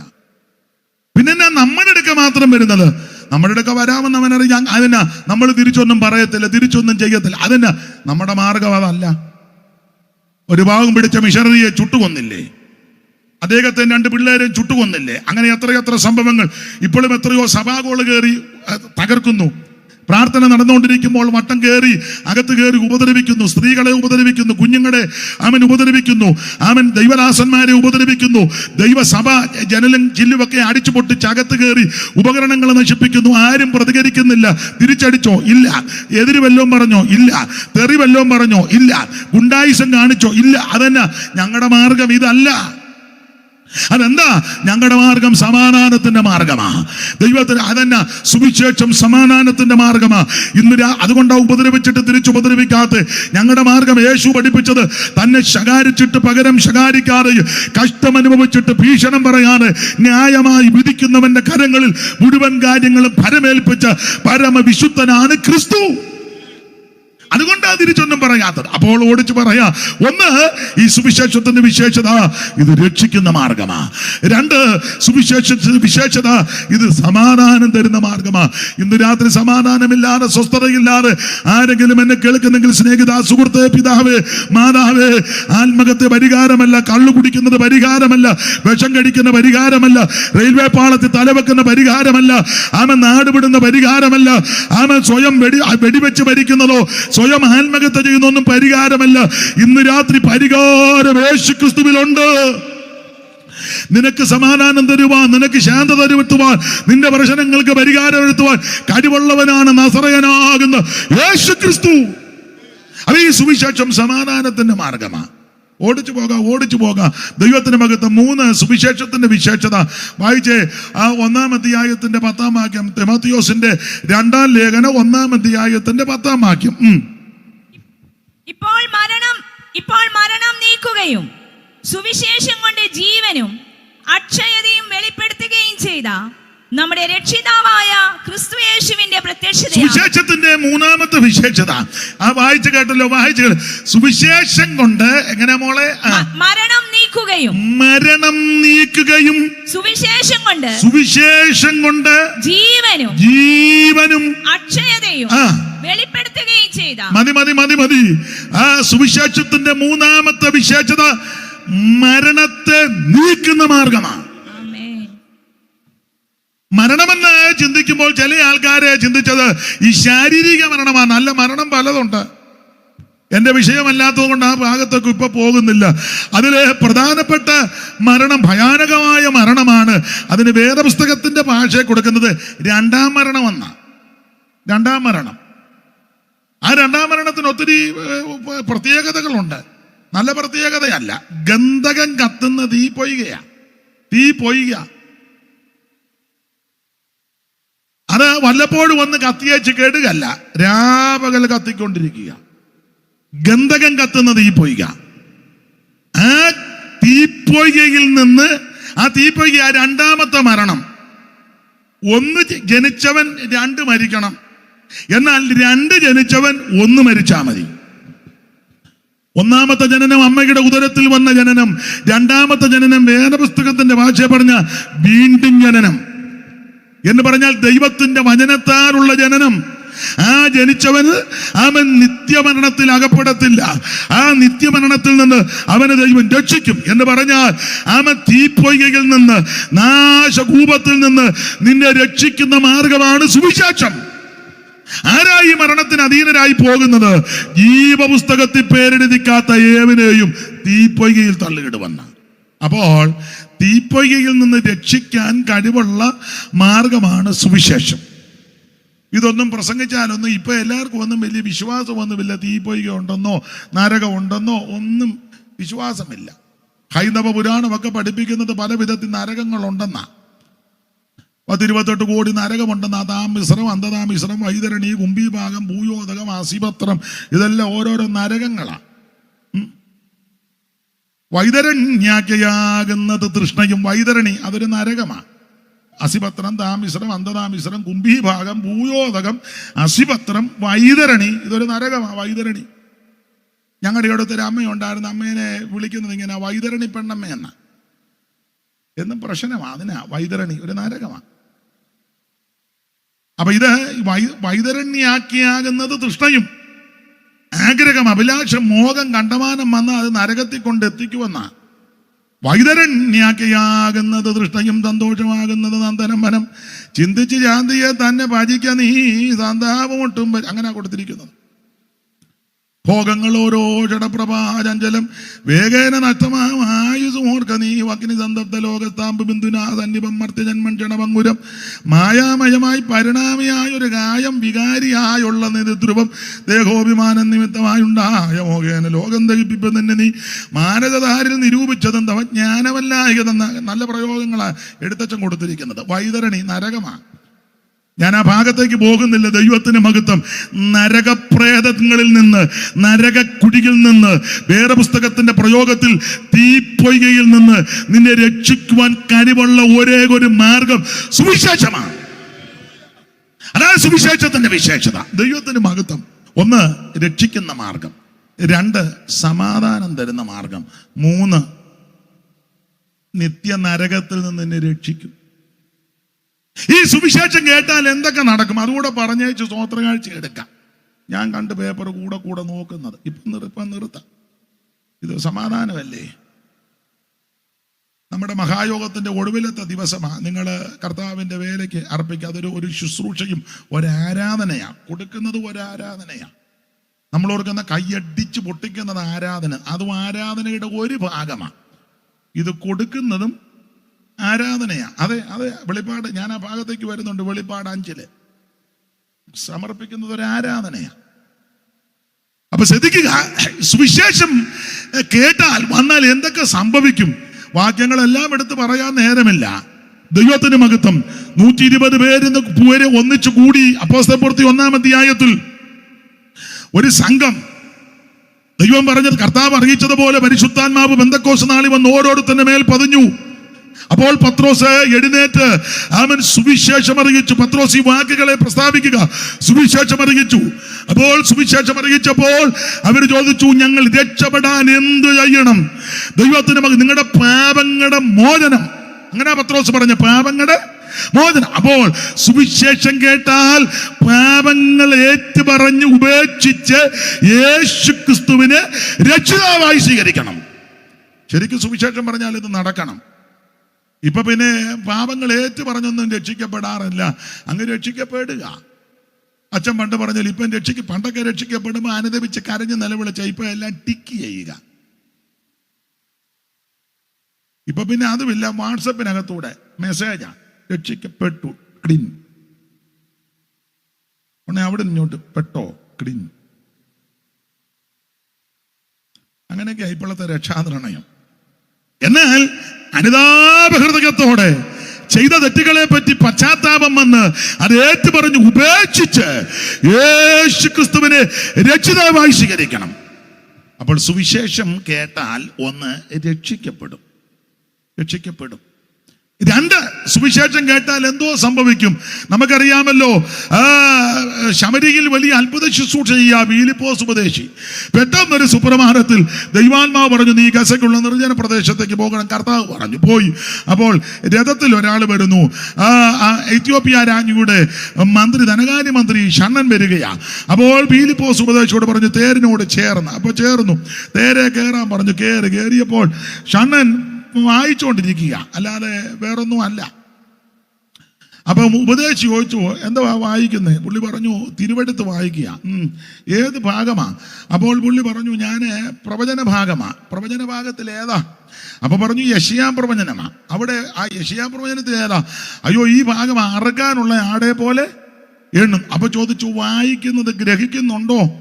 ഉടനെ ശരിക്കും എഴുതിയിട്ടില്ലെങ്കിലും അർത്ഥം ഇതാ, ഓ വായിക്കുന്നേ ഉള്ളൂ. ഒന്നും ചിലരങ്ങ് വായിക്കും, എല്ലാ ദിവസവും എല്ലാ ആഴ്ചയിലും നിന്നങ്ങ് പ്രത്യേക ഭാഗം കർത്താവേ നീ അങ്ങനെ അങ്ങ് വായിക്കുക. ഒന്നും മനസ്സിലായിട്ട് അങ്ങ് വായിച്ചു വിടുക. അപ്പൊ ഇവിടെ ചോദിച്ചു, വായിക്കുന്നത് ഗ്രഹിക്കുന്നുണ്ടോ? ഉടനെ ഷണ്ണം പറഞ്ഞു, ഒരുവൻ പൊരുള് തിരിച്ചു തരാഞ്ഞാൽ എങ്ങനെ ഗ്രഹിക്കും? വായിച്ചേ മോളെ, എടുത്തോ, കണ്ടോ? വായിരേ. അങ്ങനെ അവൻ തേർ നിർത്തുവാൻ കൽപ്പിച്ചു. ഫിലിപ്പോസും ഷണ്ണനും ഇരുവരും വെള്ളത്തിലിറങ്ങി. മൊത്തം വായിക്കണ്ട കോച്ചി, അതൊന്നും അല്ല. 34 മുതൽ വായിര്. ഈ ഫിലിപ്പോസ് ഈ തിരുവെഴുത്ത് ആധാരമാക്കി. ഫിലിപ്പോസ് ഉപദേശി ഈ തിരുവെടുത്ത് യെശയ്യാ പ്രവചനത്തിലെ തിരുവെടുത്ത് ആധാരമാക്കി യേശുവിനെ അറിയിപ്പാൻ തുടങ്ങി. ഒന്നുകൂടെ വായിച്ചേ മോളെ. മൈക്ക് മോനെ, എന്തോ പറ്റി മോനെ? ഫിലിപ്പോസ് ഈ തിരുവെഴുത്ത് ആധാരമാക്കി. ഫിലിപ്പോസ് ഉപദേശി ഈ തിരുവെടുത്ത് ആധാരമാക്കി അവനോട് യേശുവിനെ കുറിച്ചുള്ള സുവിശേഷം അറിയിപ്പാൻ, യേശു ക്രിസ്തുവിനെ പറ്റിയുള്ള സുവിശേഷം അറിയിപ്പാൻ തുടങ്ങി. അപ്പോൾ സുവിശേഷം കേട്ടാൽ എന്ത് സംഭവിക്കും? ഒന്ന്, മാനസാന്തരപ്പെട്ട് യേശുവിനെ രക്ഷിതാവായി സ്വീകരിക്കും. 2, സുവിശേഷം കേട്ടാൽ എന്തോ സംഭവിക്കും? അതാ ഇവിടെ എഴുതിയിരിക്കുന്നത്. ഈ തിരുവെടുത്ത് ആധാരമാക്കി ഫിലിപ്പോസ് സുവിശേഷം അറിയിച്ചു. ആരോട്? ഈ മന്ത്രിയോടും തന്ത്രിയോടും പറയാൻ കൊള്ളാവുന്നതാ സുവിശേഷം. അല്ല, ഇപ്പം മന്ത്രിയും തന്ത്രിയും അല്ല, ഇത് കേട്ടേ ഒക്കൂ. വേണ്ടായോ? എല്ലാവരും ഇത് കേൾക്കണം, സുവിശേഷം ഇത് സമാധാനത്തിന്റെ മാർഗമാണ്. അപ്പോൾ ഈ തിരുവെടുത്ത് ആധാരമാക്കി സുവിശേഷം പറഞ്ഞു. ഞാനൊരു കാര്യം ദൈവമക്കളോട് പറയാം. നമ്മുടെ യോഗങ്ങൾക്കൊക്കെ ജനപ്രതിനിധികളും മന്ത്രിമാരും ഒക്കെ വരാറുണ്ട്. എനിക്ക് എല്ലാ കാര്യത്തോടും ഒന്നും അങ്ങനെ വലിയ യോജിപ്പില്ല. ഇനി അഥവാ വന്നാൽ ഒരു വാക്കെങ്കിലും അവരോട് സുവിശേഷം പറയണം. നിങ്ങൾക്ക് പറയാൻ ബുദ്ധിമുട്ടാന്ന് എന്നെ ഒന്ന് വിളിച്ചാൽ മതി. അതാർക്ക് ശല്യം ഉണ്ടാക്കാത്ത രീതിയിലെ കാര്യം പറയണം. ആരോടും പറയാൻ പറ്റുന്നതാ സുവിശേഷം. ധനകാര്യമന്ത്രിയോട് പറയുക സുവിശേഷം പറഞ്ഞു. ഈ തിരുവെടുത്ത് ആധാരമാക്കി യേശുവിനെ കുറിച്ചുള്ള സുവിശേഷം അറിയിപ്പാൻ തുടങ്ങി. ശ്രദ്ധിക്കണം. അങ്ങനെ സുവിശേഷം അങ്ങോട്ട് അറിയിച്ചു. രണ്ടുപേരും തേരിൽ ഇങ്ങനെ പോവുക.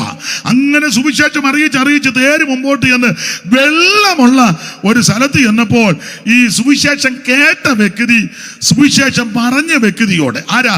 ഷണ്ണൻ പീലിപ്പോസ് ഉപദേശിയോട് പറയാ, വെള്ളം നമ്മൾ ഓർത്ത് ചാകാൻ പോവാന്ന്. നമ്മളന്നാരും ആ വെള്ളം ചോദിക്കുന്നു. വെള്ളം. അപ്പൊ പീലിപ്പോസ് ചോദിച്ചു, എന്താ വെള്ളം? അതിനാ സ്നാനപ്പെടണം. അവിടെ സ്നാനപ്പെടണമെന്നൊന്നും പീലിപ്പോസ് പറഞ്ഞതായിട്ട് രേഖയില്ല. പക്ഷെ സുവിശേഷം പറഞ്ഞു. അപ്പോൾ അതിന്റെ അർത്ഥം എന്നാ? സുവിശേഷത്തിനകത്ത് സ്നാനമുണ്ട്. ഇന്നത്തെ പല മിടുക്കന്മാരും വലിയ ക്രൂസൈഡ് വമ്പന്മാര് ഒക്കെ നടത്തുന്ന പല ആൾക്കാരും സ്നാനം പറയത്തില്ല. രക്ഷ മാത്രം പറയുന്നത് സുവിശേഷമല്ല. സ്നാനവും കൂടെ പറയണം. അതിനാ ചിലക്കത് പറയുന്ന ഇഷ്ടമല്ല. അയ്യോ അമ്മാമ്മ നല്ല ഇച്ചിരി പിടിപ്പുള്ള അമ്മാമ്മയാ, സ്നാനം പറഞ്ഞാൽ ഇനി അമ്മാമ്മ ചിലപ്പം കൂട്ടായ്മയ്ക്ക് വരികയില്ല. അതുകൊണ്ട് വേണ്ട. അങ്ങനല്ല. മന്ത്രിയാന്നേലും കൊള്ളാം, തന്ത്രിയാന്നേലും കൊള്ളാം, സകല ആൾക്കാരോട് സുവിശേഷം അറിയിക്കണം. സുവിശേഷത്തിനകത്ത് സ്നാനമുണ്ട്. അതുകൊണ്ടാ ഷണ്ണൻ പറഞ്ഞത് വെള്ളം. ഉടനെ ചോദിച്ചു, അതിനെ വെള്ളം, എനിക്ക് സ്നാനപ്പെടണം. ഉടനെ ചോദിച്ചു, നീ വിശ്വസിക്കുന്നോ? ഉടനെ ഷണ്ണൻ പറഞ്ഞു, വിശ്വസിക്കുന്നു. എങ്കിലാകാം. വിശ്വസിക്കുന്നവരെ സ്നാനപ്പെടുത്തണം. അപ്പോൾ ശരിക്ക് സുവിശേഷം അറിയിച്ചാൽ അതിനകത്ത് സ്നാനമുണ്ട്. ഞാൻ ഒന്ന് രണ്ട് കാര്യം സുവിശേഷത്തെ പറ്റി പറഞ്ഞേച്ച് എടുത്ത വാക്യത്തോട് വരാൻ വെച്ചായ സമയം എന്തുവായി? 8:45. അപ്പോൾ 8:50 അങ്ങോട്ട് തരാം. സ്വോത്രകാഴ്ച എടുത്തേച്ച് 9 മുമ്പ് ഇങ്ങോട്ട് തരണം.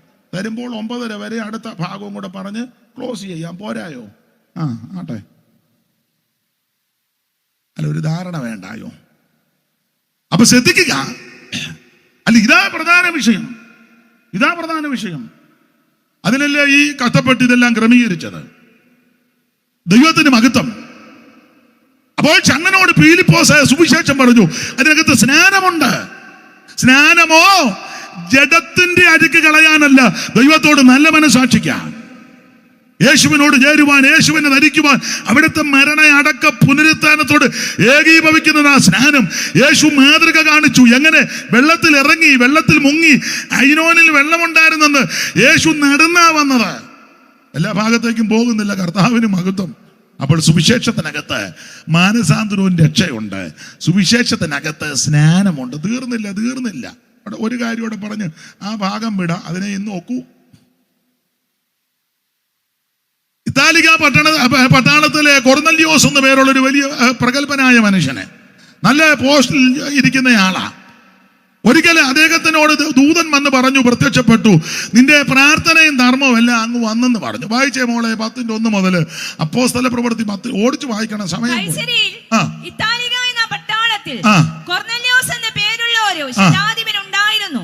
അവൻ ഭക്തനും തന്റെ സകല ഗൃഹത്തോടും കൂടെ ദൈവത്തെ ഭയപ്പെടുന്നവനുമായി ജനത്തിന് വളരെ ധർമ്മം കൊടുത്തും എപ്പോഴും ദൈവത്തോട് പ്രാർത്ഥിച്ചും പോന്നു. അങ്ങനെ നല്ല മനുഷ്യനാ. ധർമ്മമൊക്കെ കൊടുക്കും. നമ്മുടെ ആൾക്കാർ അങ്ങനെ ചിലര് കൊടുക്കാറില്ല. ധർമ്മം കൊടുക്കണം, നേർച്ച കൊടുക്കണ്ട. ധർമ്മം കൊടുക്കണം. ഒരു ഭിക്ഷക്കാരൻ വന്നാൽ അവന് കൊടുക്കണം. ഭക്ഷണം ഉണ്ടെങ്കിൽ ഭക്ഷണം കൊടുക്കണം. പൈസ ഉണ്ടെങ്കിൽ പൈസ അവന് ഇന്നത്തെ രീതി അനുസരിച്ചുള്ളത് കൊടുക്കണം. പക്ഷേ ദൈവമക്കളോട് പറയാ, നേർച്ചയൊന്നും കൊടുക്കണ്ട. ഞങ്ങളുടെ സഭയിലൊരു അച്ചായനുണ്ട്, പാപ്പച്ചായൻ. ഇന്നും ഉണ്ടായിരുന്ന സഭായോഗത്തിന്. നല്ല മനുഷ്യനാ. നല്ല കുറുക്കി കൊള്ളുന്ന വർത്താനം പറയും. നന്നായിട്ട് നല്ല എൻ്റെ ഭാഷ പറഞ്ഞ പഴുതടച്ച് വർത്താനം പറയും. പാപ്പച്ചായനും ഞാനും വേറെ 2 പേരോട് അദ്ദേഹത്തിൻ്റെ തിണ്ണയിലെ സിറ്റ് ഔട്ടിൽ ഇങ്ങനെ ഇരിക്കുക. MC റോഡിൻ്റെ സൈഡിലാണ് വീട്. ഗേറ്റ് കഴിഞ്ഞാൽ MC റോഡാണ്. അപ്പോൾ ഒരാൾ ഗേറ്റ് തുറന്ന് ഇങ്ങോട്ട് വരുന്നു, കൂടെ ഒരാളൂടെ ഉണ്ട് പുറകെ. അപ്പോൾ ഒരു ഫോട്ടോയും ഉണ്ട്. കയറി ഇങ്ങോട്ട് വന്നപ്പം പാപ്പച്ചായൻ ഇരിക്കുന്നു, ഞാനും ഉണ്ട്. ഉടനെ പാപ്പച്ചാച്ചും എന്നാന്ന് ചോദിച്ചു. ഉടനെ പുള്ളി മിറ്റെന്ന് പറഞ്ഞ് വേളാങ്കണ്ണിക്ക ഒരു ഫോട്ടോയും ഒക്കെ ഉണ്ട്, വേളാങ്കണ്ണിക്ക്. ഉടനെ പാപ്പച്ച വെളിയിലിറങ്ങിയേച്ച് അങ്ങോട്ട് പോകണം. വേളാങ്കണ്ണിക്കല്ലേ? വെളിയിലിറങ്ങിയേച്ച് പാലക്കാട് ഇങ്ങോട്ട് പോരണമെന്ന്. ഉടനെ വന്ന പള്ളി അച്ഛാ വേളാങ്കണ്ണിക്കാന്ന്. അതല്ലയോ തന്നോട് പറഞ്ഞ വേളാങ്കണ്ണി പരിക്കാത്താന്നോ? എടോ വെളിയിലിറങ്ങിയേച്ച് അങ്ങോട്ട് പോകണം. ഉടനെ അടുത്ത ഡയലോഗ് അച്ഛാ ദൈവത്തിനാന്ന്, ദൈവത്തിന്.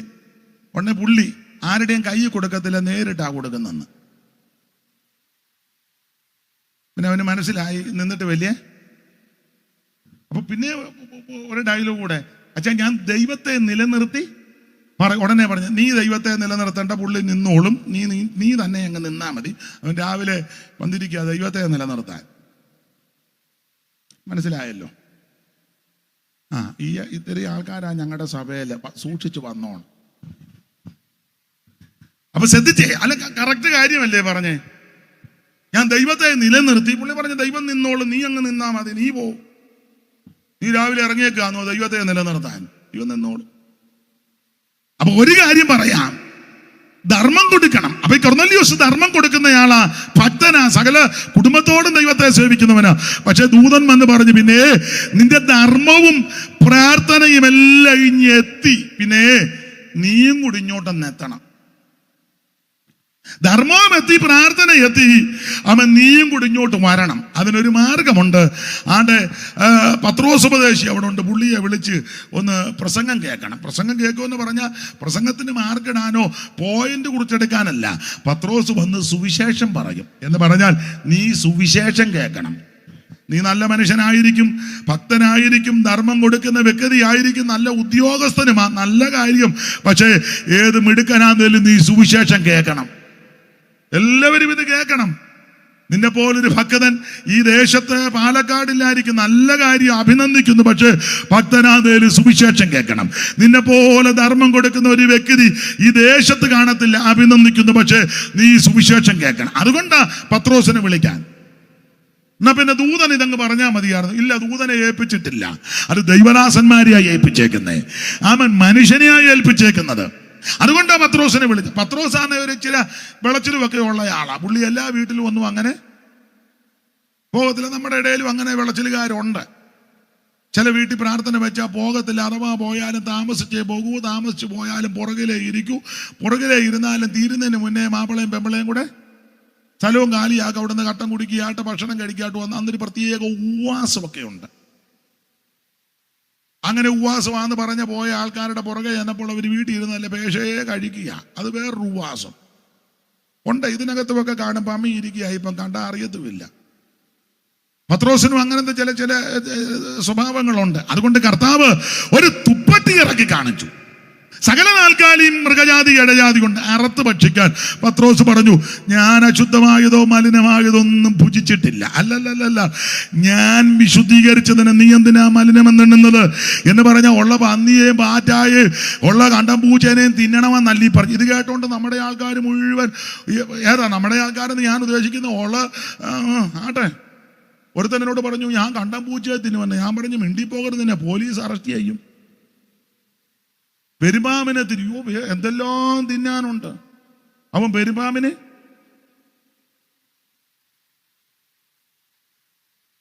ഉള്ള പന്നിയും പെരുമ്പാമ്പും എന്ന് വേണ്ട ആവശ്യമില്ലാത്തതല്ല. അതിനെന്നെ ഇത് തിന്നല്ല ഇതിന്റെ സ്വഭാവമല്ലേ. പന്നിയെ തിന്ന് മുഴുവനെണ്ണോ മേളിലോട്ട് നോക്കുന്നില്ലല്ലോ, എല്ലാം ഇങ്ങനല്ലേ. പിന്നെ ആകെ കൂടെ പിന്നെ മേളിലോട്ട് നോക്കുന്ന 4 കാലും കൂച്ചിക്കെട്ടി കമ്പയിൽ ഇങ്ങനെ കൊണ്ടുപോകും ഈസ്റ്ററിന് കണ്ടിക്കാൻ. അന്നേരം ആ പുള്ളി മേളിലോട്ട് ഉടനെ പറയാ ആകാശം ദൈവത്തിന്റെ മഹത്വത്തെ വർണ്ണിക്കുന്നു. ഇപ്പോൾ ആ പുള്ളിക്ക് 19-ാം സങ്കീർത്തനം ഓർമ്മ വന്നത്. ജീവിച്ച കാലത്തൊന്നും പുള്ളിക്ക് 19-ാം സങ്കീർത്തനം ഇപ്പൊ പറയാ ചന്ദ്രബിംബം എത്ര മനോഹരം, ദൈവത്തിന്റെ ജ്ഞാനം. എന്ത് മനോഹരം! ആകാശ ഗംഗ പറഞ്ഞേച്ച് പിന്നെ തീരുക. അപ്പൊ ചുരുക്കി പറഞ്ഞാൽ, ഇത് അറുത്ത് ഭക്ഷിക്കാൻ പറഞ്ഞത് ദൈവം വിശുദ്ധീകരിച്ചതിന് നീ മലിനമെന്നെണ്ണരുത്. എന്തിനേറെ അങ്ങനെ പത്രോസ് ദൈവാലോചന പ്രകാരം കൊർന്നല്യോസിന്റെ വീട്ടിൽ ചെന്നപ്പോ എല്ലാരെയും വിളിച്ചു കൂട്ടി വെച്ച് കൊർന്നല്യോസ് പറഞ്ഞ വന്നതുപകാരം. പത്രോസ് സുവിശേഷം പറഞ്ഞു. 44 വാക്യം വായിച്ചേ. 44 ആയിക്കേ 10:44. ഈ വാക്കുകളെ പത്രോസ് പ്രസ്താവിക്കുമ്പോൾ തന്നെ, ഈ വാക്കുകളെ സുവിശേഷം ഈ വാക്കുകളെ പത്രോസ് പ്രസ്താവിക്കുമ്പോൾ തന്നെ വചനം സുവിശേഷം. അത് സുവിശേഷമായി വചനം. എന്തുവാ? ഒരു വാക്യം തെളിവിന് വായിച്ചേ. തെസ്സലോനിക്കർക്ക് എഴുതിയ 1-ാം ലേഖനം 1-ാം അധ്യായത്തിന്റെ 5-ാം വാക്യം വായിച്ചേ. ഞങ്ങളുടെ സുവിശേഷം വചനമായി മാത്രമല്ല ശക്തിയോടും പരിശുദ്ധാത്മാവോടും നിശ്ചയത്തോടെ. ശ്രദ്ധിക്കുക. അപ്പോൾ സുവിശേഷം വചനമാ. അപ്പോൾ പത്രോസ് ഈ വാക്കുകളെ വചനം പറഞ്ഞു. ആ വചനം എന്നുള്ളത് സുവിശേഷം. ഇനി 10:44 വായിച്ചാട്ടെ. പത്രോസ് എല്ലാവരുടെയും മേലും. ഒന്നുകൂടെ വായിക്കുന്ന 44. ഈ വാക്കുകൾ പത്രോസ് പ്രസ്താവിക്കുമ്പോൾ തന്നെ വചനം സുവിശേഷം കേട്ട എല്ലാവരുടെയും മേൽ പരിശുദ്ധാത്മാവ് വന്ന് അവർ അന്യഭാഷകളിൽ സംസാരിക്കുന്നതും ദൈവത്തെ മഹത്വ. ആ ബാഗ് എടുത്ത് മടിയിലോട്ട് വെച്ച കസാര അമ്മയ്ക്ക് കൊടുക്ക്. ബാഗ് താണ്ടിരിക്കുന്നു, ഞാൻ കണ്ട്. ആ തുണിയും മാറ്റ അവിടുന്ന്.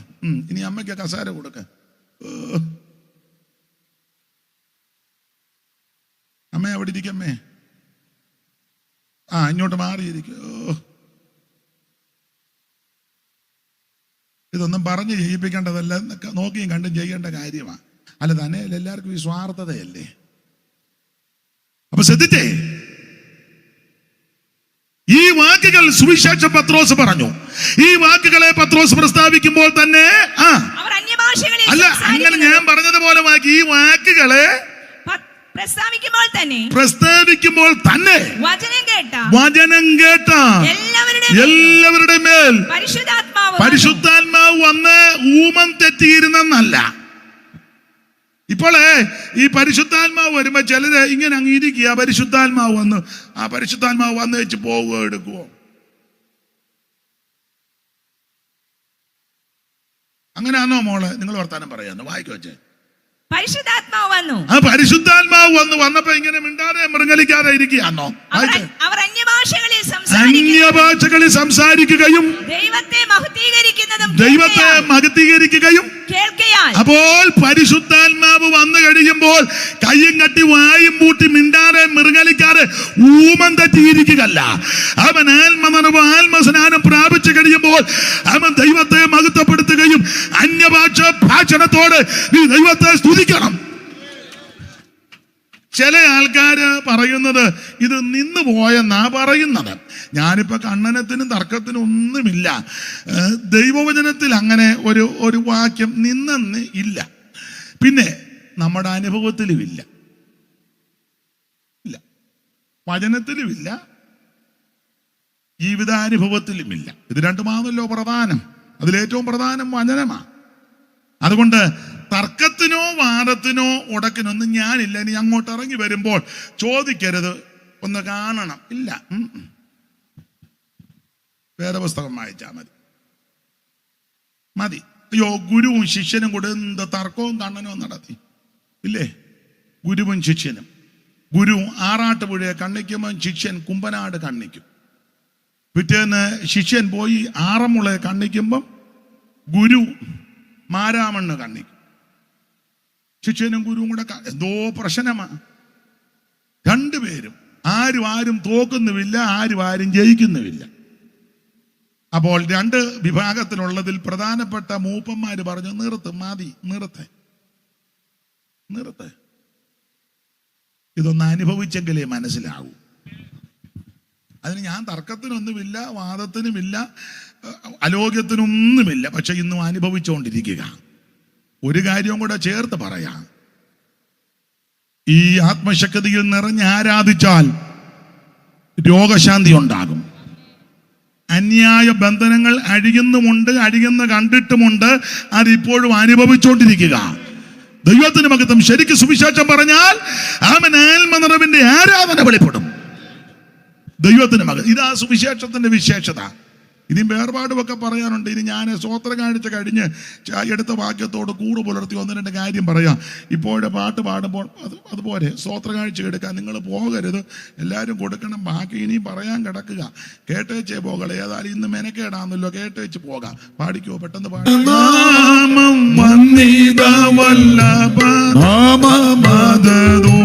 വാഴ്ത്തി പുകഴ്ത്തിടും, നാമമദൂതർ വാഴ്ത്തി പുകഴ്ത്തിടും, നാമമത് യേശുവിന്റെ തിരുനാമത്തിൽ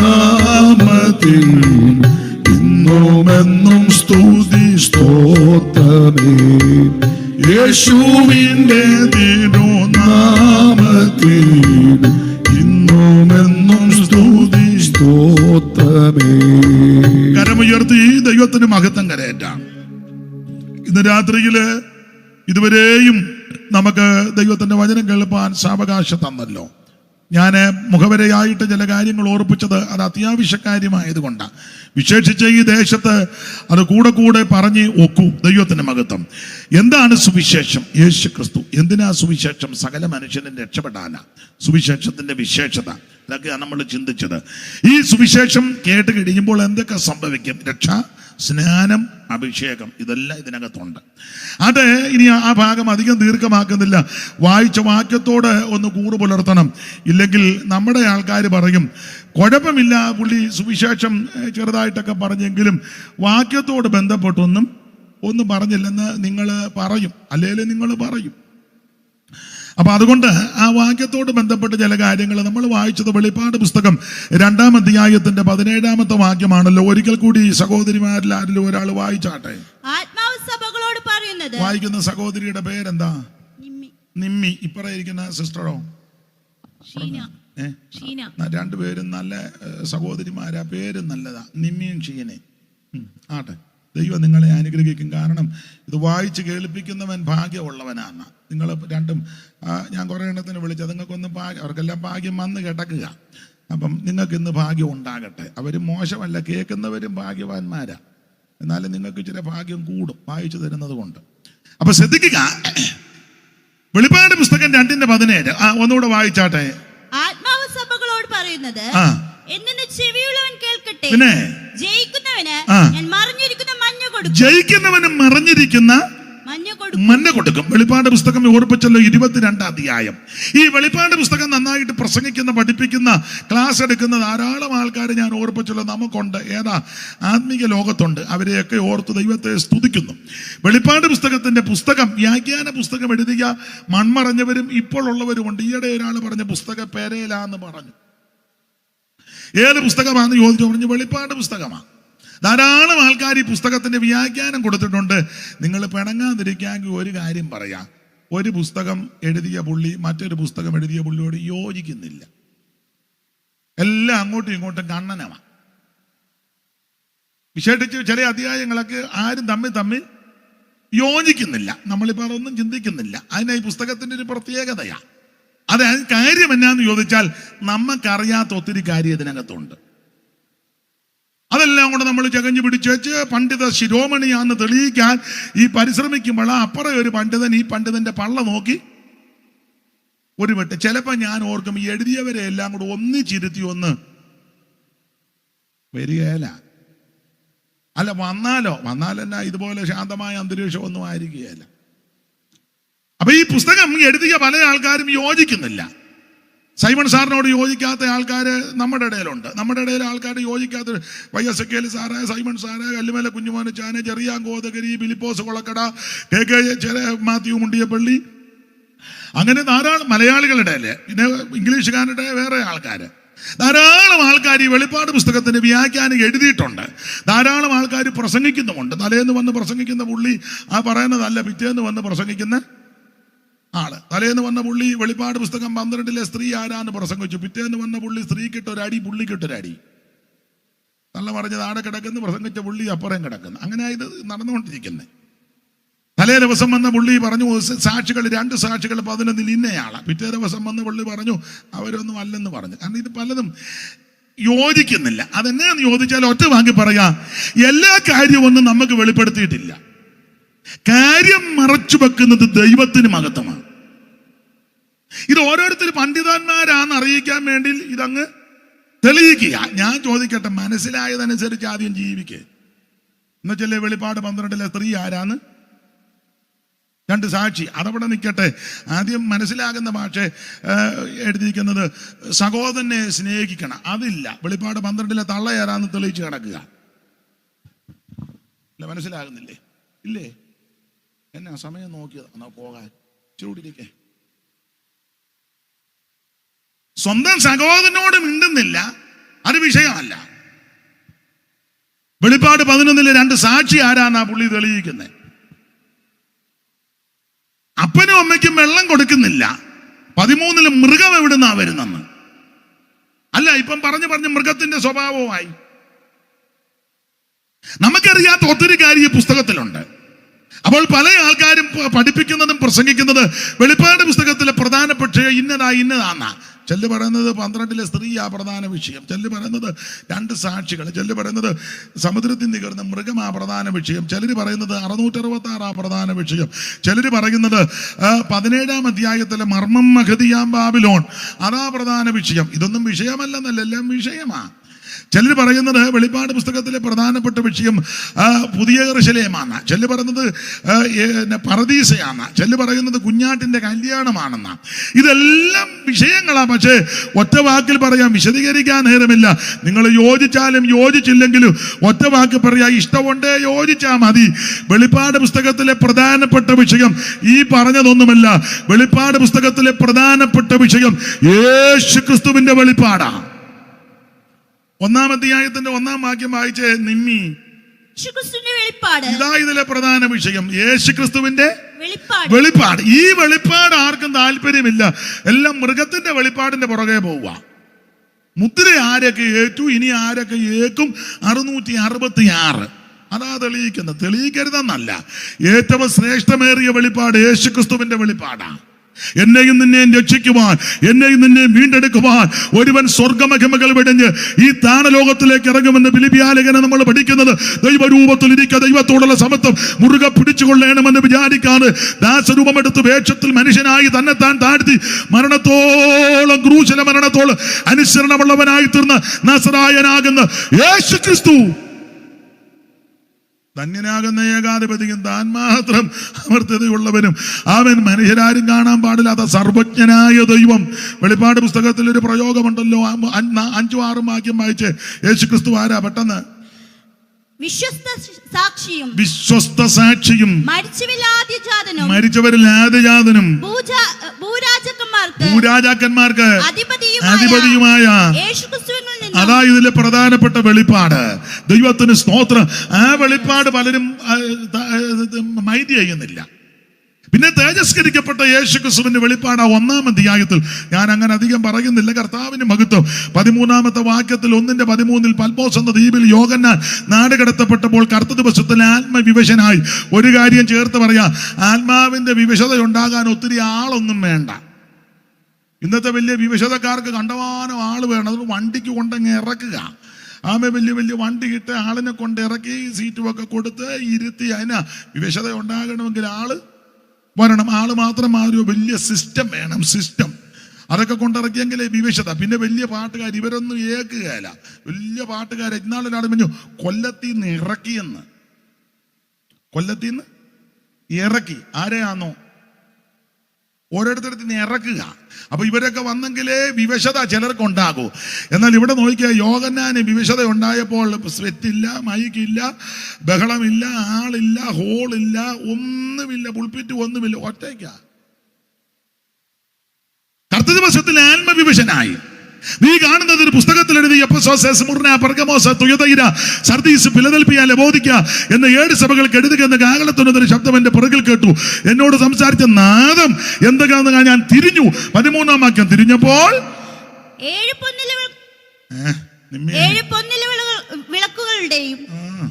വിളക്കുകളെയും വിളക്കിനോട് വലിയ താല്പര്യമില്ലെന്ന് തോന്നുന്നു. എന്നാലും വായിച്ചോ. നിലവിളക്കുകളുടെ നടുവിൽ നിലയെങ്കി ധരിച്ച് ആ. മാറത്ത് പൊൻവിളക്കേടുള്ളിൽ പൊൻകച്ചയും പൂണ്ട പൊൻവിളക്കേടുള്ളിൽ പൊൻകച്ചയും പൂണ്ട പൊൻവിളക്കേടുള്ളിൽ പൊൻകച്ചയും പൂണ്ട പൊൻവിളക്കേടുള്ളിൽ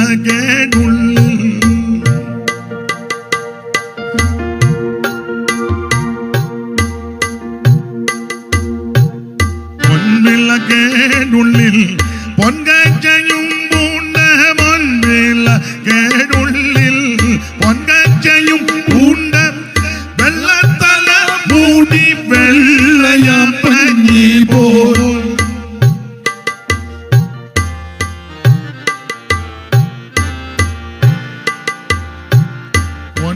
പൊൻവിളക്കേടുള്ളിൽ പൊൻകച്ചയും പൂണ്ട വെള്ളത്തല മൂടി വെള്ളയാം പഞ്ഞി പോൽ വെള്ളോട്ടുല തന്നി കാച്ചി പഴുപ്പിച്ച വെള്ളക്കുതിര പുറതറി വരുന്ന പുരുഷനെ കണ്ട് ഉത്തമ പുരുഷനെ കണ്ട് പുരുഷനെ കണ്ട് ഉത്തമ പുരുഷനെ കണ്ട്. അപ്പൊ ശ്രദ്ധിക്കുക, തേജസ്കരിക്കപ്പെട്ട യേശു ക്രിസ്തുവിനെ ഇവിടെ ദർശിക്കുക. 1-ാം അധ്യായത്തിൽ ഓടിച്ച് അവസാനിപ്പിക്കുക. 2-3 അധ്യായത്തിൽ 7 സഭയ്ക്കുള്ള ദൂത. 1-ാമത്തെ സഭ എഫെസോസ്, ഒടുവിലത്തെ സഭ ലവോദിക്കിയ സഭ. 7 സഭയ്ക്കുള്ള ദൂത. നമ്മള് എന്തോ പറ്റി? കുഴപ്പമില്ലല്ലോ, എന്തോ പറഞ്ഞു നിങ്ങൾ അയാളുടെ ശ്രുതി നോക്കുന്നില്ലെന്നായിരിക്കും. അതാ എനിക്ക് തോന്നി. കുഴപ്പമില്ല, സമാധാനപ്പെട്. ഇന്നിപ്പം ഇങ്ങനെ പോട്ടെ. പാടാനൊന്നും ട്യൂണും കൃപയും ഒന്നും ഉള്ളതല്ല. പിന്നെ അങ്ങ് സന്തോഷം കൊണ്ട് രണ്ടുപേര് ചൊല്ലുക. അപ്പൊ ശ്രദ്ധിക്കുക, 2-3 അധ്യായത്തിൽ 7 സഭയ്ക്കുള്ള ദൂത. എഫെസോസ് ആദ്യത്തെ സഭ, ലവോദിക്കിയ ഒടുവിലത്തെ സഭ. നമ്മൾ ഇന്ന് രാത്രി വായിച്ചതിൽ പെർഗമോ സഭയോടുള്ള ദൂത അല്ലയോ? പെർഗമോ സഭ. ആ കണ്ണിക തുടങ്ങുന്നത് 12 വായിച്ചേ. ഷീന ഒന്നുകൂടെ വായിരുന്നു നന്നായിട്ട്. പെർഗമോസിലെ സഭയുടെ ദൂതന് എഴുതുക. നമുക്ക് ഒന്നുകൂടെ ഒന്ന് നോക്കാവൂ. ഹാർമോണിയം എവിടെ? മർന്നിടും പെർഗമോ സഭ മർന്നിടും പെർഗമോ സഭ മർന്നിടും പെർഗമോ സഭ മർന്നിടും.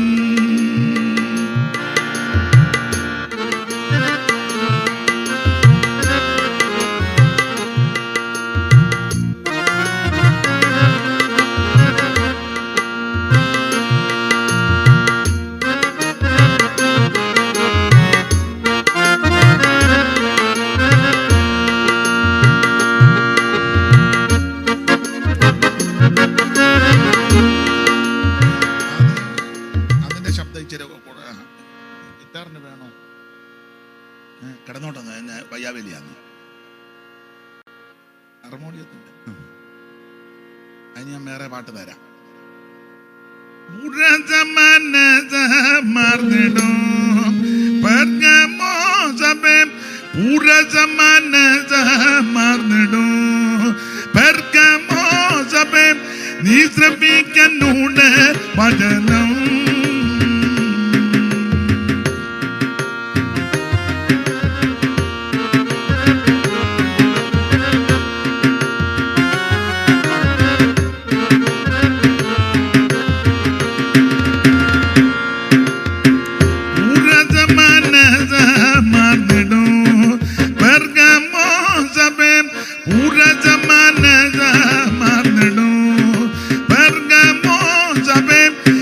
ശ്രമിക്കന്നൂടെ വചനം.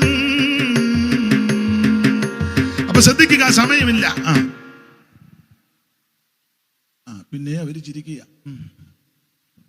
വായിച്ചേ 12. മൂർച്ചയേറിയ അല്ലെന്ന് പെർഗമോസിലെ സഭയുടെ ദൂതന് എഴുതുക. പെർഗമോ പെർഗമോസിലെ സഭയുടെ ദൂതൻ എഴുതുക, മൂർച്ചയേറിയ ഇരുവായ്ത്തല വാളുള്ളവൻ അരുളി ചെയ്യുന്നത്. ശ്രദ്ധിക്കണേ, ഞാൻ ഓർപ്പിച്ചല്ലോ 7 സഭകൾക്ക് ദൂത് എഴുതുക. ഈ സഭയോട് ദൂത് പറയുമ്പോൾ ദൂതിന് ചില അടിസ്ഥാന തത്വങ്ങളുണ്ട്. ഉണ്ട് അടിസ്ഥാന, ഏത് കാര്യത്തിനും ഒരു അടിസ്ഥാന തത്വമില്ലേ? ഉണ്ട്. ഒന്ന്, കർത്താവ് സഭയോട് ദൂത് പറയുമ്പോൾ 1 പരിചയപ്പെടുത്തും, 2 അഭിനന്ദിക്കും, 3 ആക്ഷേപമുണ്ടെങ്കിൽ അത് ഉന്നയിക്കും, 4 വിവേചിക്കും, 5 പ്രബോധിപ്പിക്കും, 6 ഇവർക്ക് മുന്നറിയിപ്പ് കൊടുക്കും, 7 പ്രതിഫലം വല്ലതും ഉണ്ടെങ്കിൽ അതും പറയും. എല്ലാം എടുത്ത് പറയാൻ നേരമില്ല. നമുക്ക് 1-2 വാക്യം വായിച്ചു വിടാം. നിമ്മിയും ഷീനായും കൂടെ വായിര് എല്ലാം വ്യാഖ്യാനിക്കാൻ നേരമില്ല. 1-2 കാര്യങ്ങൾ. 1 പരിചയപ്പെടുത്തി. 12-ാം വാക്യം വായിച്ചേ. നീ എവിടെ പാർക്കുന്നു എന്നു. 12-ാം വാക്യം ഒന്നുകൂടെ വായിര്. പെർഗമോസിലെ സഭയുടെ ദൂതന് എഴുതുക, മൂർച്ചയേറിയ ഇരുവായ്ത്തല വാളുള്ളവൻ അരുളി ചെയ്യുന്നു. അപ്പൊ ശ്രദ്ധിക്കുക, ഈ സഭയോട് കർത്താവ് ദൂത് പറയുക.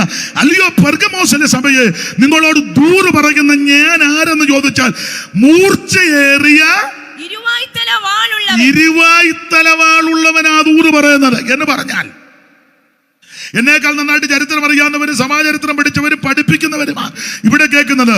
പെർഗമോസിന്റെ ചരിത്രം പഠിക്കുമ്പോൾ അവിടെ ഈ സീസറിന്റെ ഒരു സ്റ്റാച്ചു ഉണ്ട്. ചരിത്രമാ.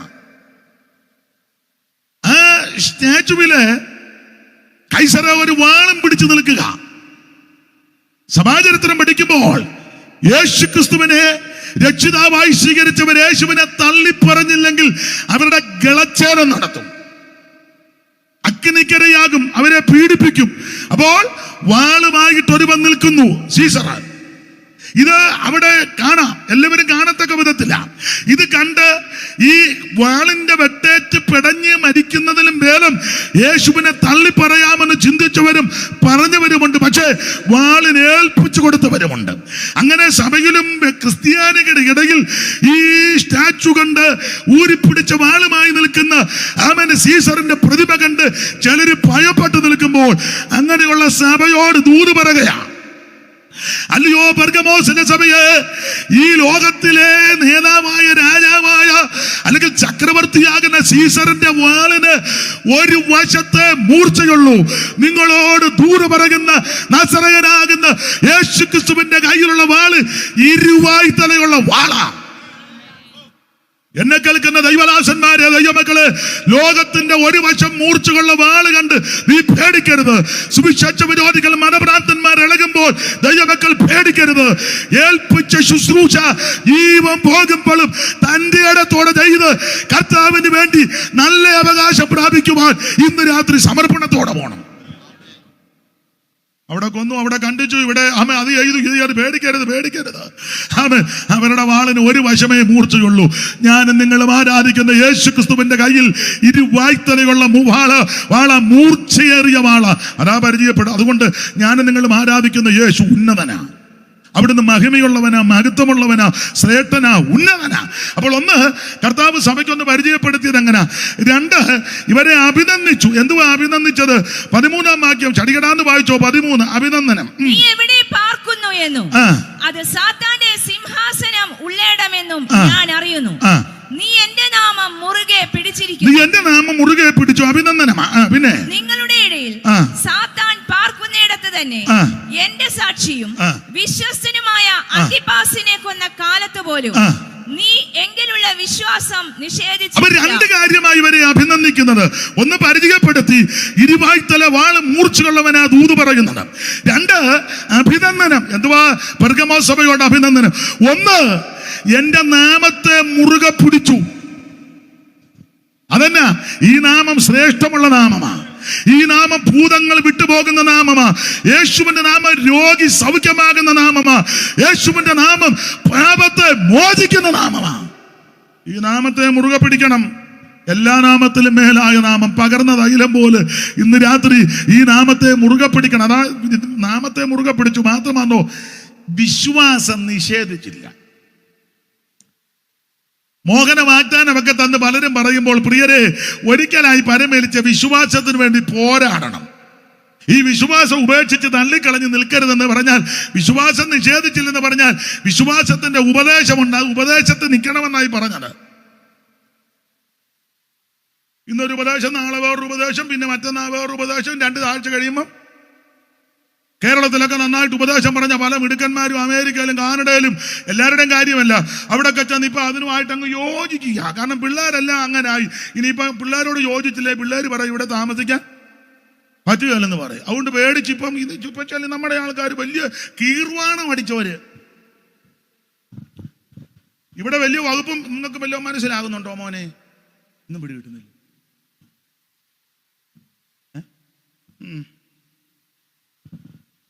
ഒരു കാലത്ത് കേരളക്കരയിൽ നന്നായിട്ട് ഉപദേശം പ്രസംഗിച്ച്, വചനം നന്നായിട്ട് പറഞ്ഞ്, അടിസ്ഥാന ഉപദേശങ്ങളും കർക്കശമായി പറഞ്ഞ് വേർപാടിന്റെ ഉപദേശവും സ്ഥാപിച്ച പല മിടുക്കന്മാരും മറ്റ് രാജ്യങ്ങളിൽ ചെന്ന് അവിടുത്തെ ഭൗതിക നന്മയും രീതിയും പ്രവണതയും കണ്ടപ്പോൾ ഇതിനെല്ലാം അയവ് വരുത്തിയെന്ന് നീ അങ്ങനെ ചെയ്യരുത്. പണ്ട് ഞങ്ങളുടെ വല്യമ്മ പറയും, എടാ കുണ്ട് കാണാത്തച്ചി കുണ്ട് കാണുമ്പോ കണ്ട കുണ്ടല്ല ദേവലോ. പണ്ട് കുചേലവൃത്തത്തിലെ രാമപുരത്ത് വാര്യര് ഒരു വരി എഴുതി, വിപ്രൻ അങ്ങോട്ട് പോകുക സതീർത്ഥ്യനെ കാണാൻ, ദാരിദ്ര്യ തൂക്കമാ. പക്ഷെ അവിടെ ചെന്നപ്പോൾ ഇതെല്ലാം കൂടെ കണ്ടപ്പോൾ പുള്ളി ദാരിദ്ര്യമെല്ലാം അങ്ങ് മറന്ന് എല്ലാം നല്ല വരി ഇങ്ങനെ ആ കൊച്ചടങ്ങി, മോളെ നീ അവിടെ അടങ്ങിയിരിയടി, മുമ്പേ ആരാധിച്ചതല്ലയോ, ഇപ്പം നിർത്താൻ ഞാൻ. നമ്മുടെ വേവിച്ചാൻ്റെ കൊച്ചുമോളാന്ന് തോന്നും അല്ലേ? ആരുടെയിലും ആട്ടെ, മോളെ സമാധാനത്തോടിരിക്കും, ഇപ്പം നിർത്താം. അപ്പൊ ചുരുക്കി പറഞ്ഞാൽ ഭാര്യർ എഴുതിരിക്കുക, പട്ടിണി കൊണ്ടു മെലിഞ്ഞ പണ്ഡിതനു കുശസ്ഥലി, പട്ടണം കണ്ടപ്പോഴേ വിശപ്പും ദാഹവും പോയി. ഇയാള് പട്ടിണി കൊണ്ട് മെലിഞ്ഞ അങ്ങോട്ട് ചെന്ന് അവിടെ ചെന്ന് ദ്വാരകാപുരി എല്ലാം കൂടെ കണ്ടപ്പോ ഇയാടെ ഇതെല്ലാം അങ്ങ് ഭാര്യര് നല്ല കണക്കിനായിരിക്കുന്നത്. പട്ടിണി കൊണ്ട് മെലിഞ്ഞ പണ്ഡിതന് കുശസ്ഥലി, പട്ടണം കണ്ടപ്പം വിശപ്പും ദാഹവും. അത് വേറൊരു രാഷ്ട്രീയം. നമ്മുടെ പല മിടുക്കന്മാരും ഒരു കാലത്ത് 30-35 കൊല്ലം മുമ്പ് ഇവിടെ ഉപദേശവും പ്രമാണവും പറഞ്ഞ പല വീരന്മാരും, അങ്ങനെ പറയുന്നതാ കുറച്ചുകൂടെ. ഞാൻ പറയുന്ന അച്ചായന് പിടികിട്ടുന്നുണ്ട്, ഉണ്ട്, എനിക്കറിയാം, നിങ്ങൾക്കും പിടികിട്ടുന്നുണ്ട്. പല വീരന്മാരും മറ്റ് രാജ്യങ്ങളിൽ ചെന്ന് അവിടുത്തെ ഭൗതിക നന്മകളും അവിടുത്തെ കണ്ണഞ്ചിപ്പിക്കുന്ന പലതും, ത്രസിപ്പിക്കുന്നത്, ഉന്മാദപ്പെടുത്തുന്ന, ഇക്കിളിപ്പെടുത്തുന്ന ഈ ലോകത്തിന്റെ പലതും കണ്ടപ്പോൾ ഈ വിശ്വാസം നിഷേധിച്ചെന്ന് ഈ മാർഗത്തിലുണ്ട്. വലിയ വലിയ മീറ്റിംഗ് വരുമ്പം മുടുത്ത ബാഡ്ജും കൂട്ടി ഇബായും ഒക്കെ ആയിട്ട് ഇങ്ങനെ നിൽക്കുന്ന കാണാം, ഫോട്ടോയ്ക്ക് പോസും ചെയ്യും. പക്ഷെ ഉപദേശത്തിൽ നിന്ന് മാറി. അതല്ല ഇപ്പൊ ഇച്ചിരി കുടിക്കുക, ഇച്ചിരി ഇടാ, ഇച്ചിരി ആടാ, ഇച്ചിരി പാടാ. പണ്ടൊരു പാട്ടുണ്ടായിരുന്നു, സിനിമാ പാട്ടാ, ആടാം പാടാ ആരോമ ചേവകർ പണ്ട് അംഗം വെട്ടിയ ഞാൻ കേട്ടിട്ടില്ല അല്ലയോ? ഉണ്ട് പൂവക്കാരനല്ലയോ? ഇപ്പോഴേ ഉപദേശമാ, ഇച്ചിരി കുടിക്കുക, ഇച്ചിരി ഇടാ, ഇച്ചിരി ആടാ, ഒരു മോതിരമൊക്കെ ഇടാ, ഒരു ചെറിയ കാതിപ്പൂവൊക്കെ. ഇവിടെ നല്ല ഗീർവാണം പറഞ്ഞ പുള്ളിക്കാരാ.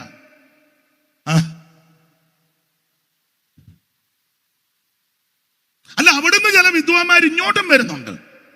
ഇവിടെ വന്ന് ഭയങ്കര വകുപ്പാ. എല്ലാവരുടെയും കാര്യമല്ല കേട്ടോ, ഭയങ്കര വകുപ്പാ. ഈ വകുപ്പല്ല അവരുടെ ലോക്കൽ സഭയിലൊന്ന് പറയാമോ? എന്നെ ഇങ്ങനെ തുറച്ചു നോക്കുന്നേ. എനിക്ക് ശൂലേങ്കാരി പറഞ്ഞ പോലെ ഇരുന്നിടം പറ്റിയിരിക്കാലും വെയിൽ കൊണ്ട് കറുത്തിരിക്കാലും നിങ്ങൾ എന്നെ. അവിടുന്ന് ചില ആൾക്കാർ കൺവെൻഷന്റെ സീസണിലൊക്കെ വരികയല്ലേ, വന്ന് വലിയ വകുപ്പൊക്കെ പറയുമല്ലോ. ഈ വകുപ്പ് അവരെ ശുശ്രൂഷിക്കുന്ന സഭകളിൽ കൊണ്ടെന്ന് പറഞ്ഞ ഇതുപോലെ പറയണം. എന്നാ തോമസ് കുട്ടിക്ക് പാസ്റ്റർ ഒരു ദീർഘശ്വാസം വിടുന്നേ? കുഴപ്പമാണോ? ആട്ടെ, ഞങ്ങൾ പഴയ സ്നേഹിതരാ. ദൈവത്തിന് മഹത്വം. എനിക്ക് ആരോടും വ്യക്തിവിദ്വേഷവുമില്ല, എതിർപ്പുമില്ല. പക്ഷെ ഒരു കാര്യം, നീ ഏത് രാജ്യത്താന്നേലും ഏത് സ്ഥലത്താന്നേലും ഈ വിശ്വാസം നിഷേധിക്കരുത്. ഇത് ഒരിക്കലായി പരമേൽപ്പിച്ച വിശ്വാസമാണ്. യൂദ 20 വായിച്ച് ഷീനായോ നിമ്മിയോ പെട്ടെന്ന് വായിര്. യൂദ 20. നിങ്ങളോ പ്രിയമുള്ളവരെ, വായിച്ചോ? എന്നാ? നിങ്ങളുടെ വിശുദ്ധ വിശ്വാസത്തെ, നിങ്ങളോ പ്രിയമുള്ളവരെ നിങ്ങളുടെ അതിവിശുദ്ധ വിശ്വാസത്തെ ആധാരമാക്കി നിങ്ങൾക്ക് തന്നെ ആത്മീയവർദ്ധന വരുത്തി. ഈ വിശ്വാസ പ്രമാണത്തിന്റെ വിശേഷത ഇത് അതിവിശുദ്ധ വിശ്വാസമാണ്. ഇത് നിഷേധിക്കരുത്. ഈ പ്രമാണത്തിന് വേണ്ടി നിന്നോണം. മാനസാന്തരവും രക്ഷയും സ്നാനവും അഭിഷേകവും വേർപാടും തിരുമേശയും എന്നല്ല കർക്കശമായ ഉപദേശമാ. ഇത് വിട്ടേച്ചു നീ പോകരുത്. ഉപദേശം ഇതാ. അല്ല 10 പുത്തം കാണുമ്പോ ഒരു പന്നതായ്പനം കാണുമ്പോ നീ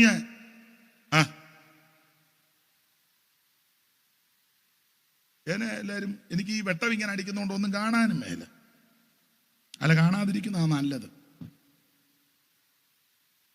2 കാര്യമായി ഇവരെ അഭിനന്ദിക്കുന്നത്.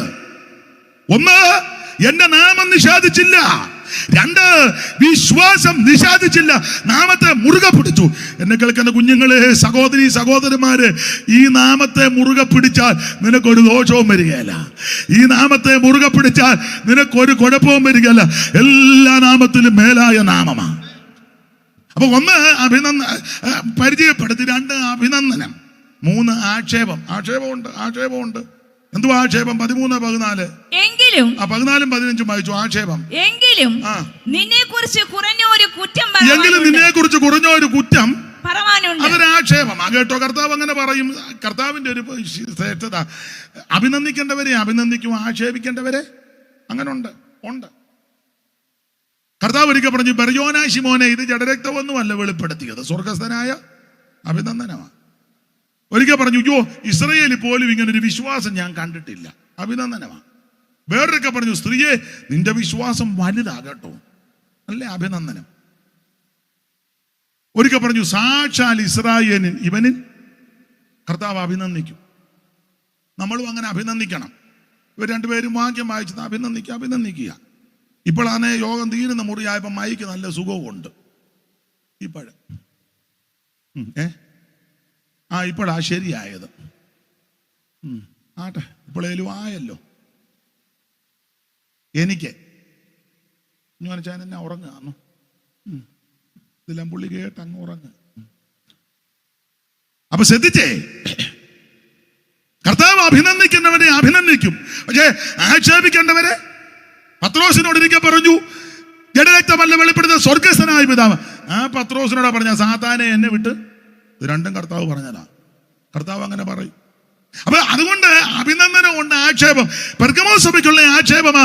14, 15 വാക്യം ഒന്നുകൂടെ വായിച്ചേ. എങ്കിലും നിന്നെ കുറിച്ച് കുറഞ്ഞ ഒരു കുറ്റം പറയാനുണ്ട്. പിന്നെ ഇസ്രായേൽ മക്കൾ വിഗ്രഹാർപ്പിതം തിന്നേണ്ടതിനും ദുർനടപ്പ് ആചരിക്കേണ്ടതിനും അവരുടെ മുൻപിൽ ഇടർച്ച വയ്പാൻ ബാലാക്കിന് ഉപദേശിച്ചു കൊടുത്ത ബിലയാമിന്റെ ഉപദേശം പിടിച്ചിരിക്കുന്നവർ, ബിലയാമിന്റെ ഉപദേശം പിടിച്ച ചില ആൾക്കാർ സഭയ്ക്കകത്തുണ്ടെന്ന് അവിടെ നിനക്കുണ്ട്. പെർഗമോസിലുണ്ടെന്ന് അടുത്ത വാക്യം. അങ്ങനെ തന്നെ അവണ്ണം നിക്കോലാവ്യരുടെ ഉപദേശം കൈക്കൊള്ളുന്നവർ അവരുമുണ്ട് സഭയ്ക്കകത്ത്. അല്ല, ഇത് 2 ഉണ്ടല്ലോ ഇപ്പോഴും സഭയ്ക്കകത്ത്. ബിലയാമിന്റെ ഉപദേശം ആരെ വേണേലും കെട്ടാം, എങ്ങനെ വേണേലും കെട്ടാം, എത്ര വേണേലും കെട്ടാം. ഒന്നും മനസ്സിലാകുന്നില്ല. കൺവെൻഷൻ ആയതുകൊണ്ട് ഞാൻ അങ്ങ് അടങ്ങുക. വേച്ചാനും ചിന്തിക്കുക, ദൈവമേ ഒന്നും പറയിപ്പിക്കരുതേ നാവിനെ. അതുകൊണ്ട് പറയുന്നില്ല. വേച്ചാന്റെ പ്രാർത്ഥന ദൈവം കേട്ടു. വിടുക. 1, ബിലിയാമിന്റെ ഉപദേശക്കാർ ഇതിനകത്തുണ്ട്. 2, നിക്കോലോവിയ ഉപദേശം. എന്തുവാ നിക്കോലോവിയ ഉപദേശം? സാധാരണ എല്ലാവരും, ഞാനും ഒക്കെ അങ്ങനെ പഠിച്ചു വെച്ചത്. 7 പേരെ തെരഞ്ഞെടുത്തതിൽ ഒരുത്തനാണല്ലോ നിക്കോലാവാസ്. അവൻ കൊണ്ടുവന്ന് ഉപദേശമാണെന്നായി. എന്നാൽ ശരിയായ വേറൊരു പഠനം 2 പദമാണ്. നിക്കോലോവോസ്. ആ വാക്കിന്റെ അർത്ഥം ഇതാ, ജനം ജയിക്കുന്നു. അങ്ങനെ ജനം ജയിച്ച് കയറി വരുന്ന ഉപദേശക്കാര് സഭയ്ക്കകത്ത് ഉണ്ട്. ദൈവകൃപ നോക്കിയാണോ ഇപ്പൊ president, secretary, treasurer, committee, council വല്ലതും ദൈവകൃപ നോക്കിയാണോ? അച്ഛൻ സത്യം പറ, ഇവരാരും പറയുകയല്ലെന്നാണ്. അച്ഛനെങ്കിലും സത്യം പറ. ജനം ജയിക്കുന്നു. എന്നാ തല ചൊറിയുന്നു? ഉള്ള കാര്യമാണ്. ഈച്ച വന്നതിന്റെ കുഴപ്പമില്ല, ആട്ടെ. അതെ, നിക്കോലോമോസ്.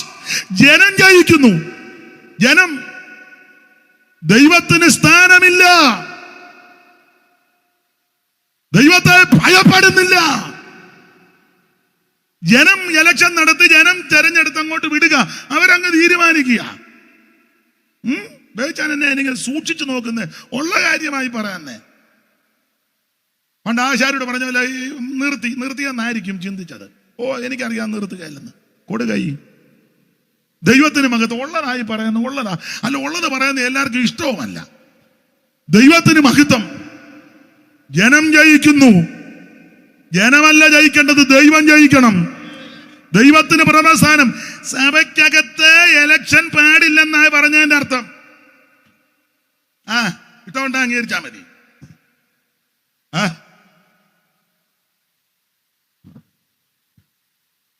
എന്തൊരു മേളമാ നടക്കുന്നേ,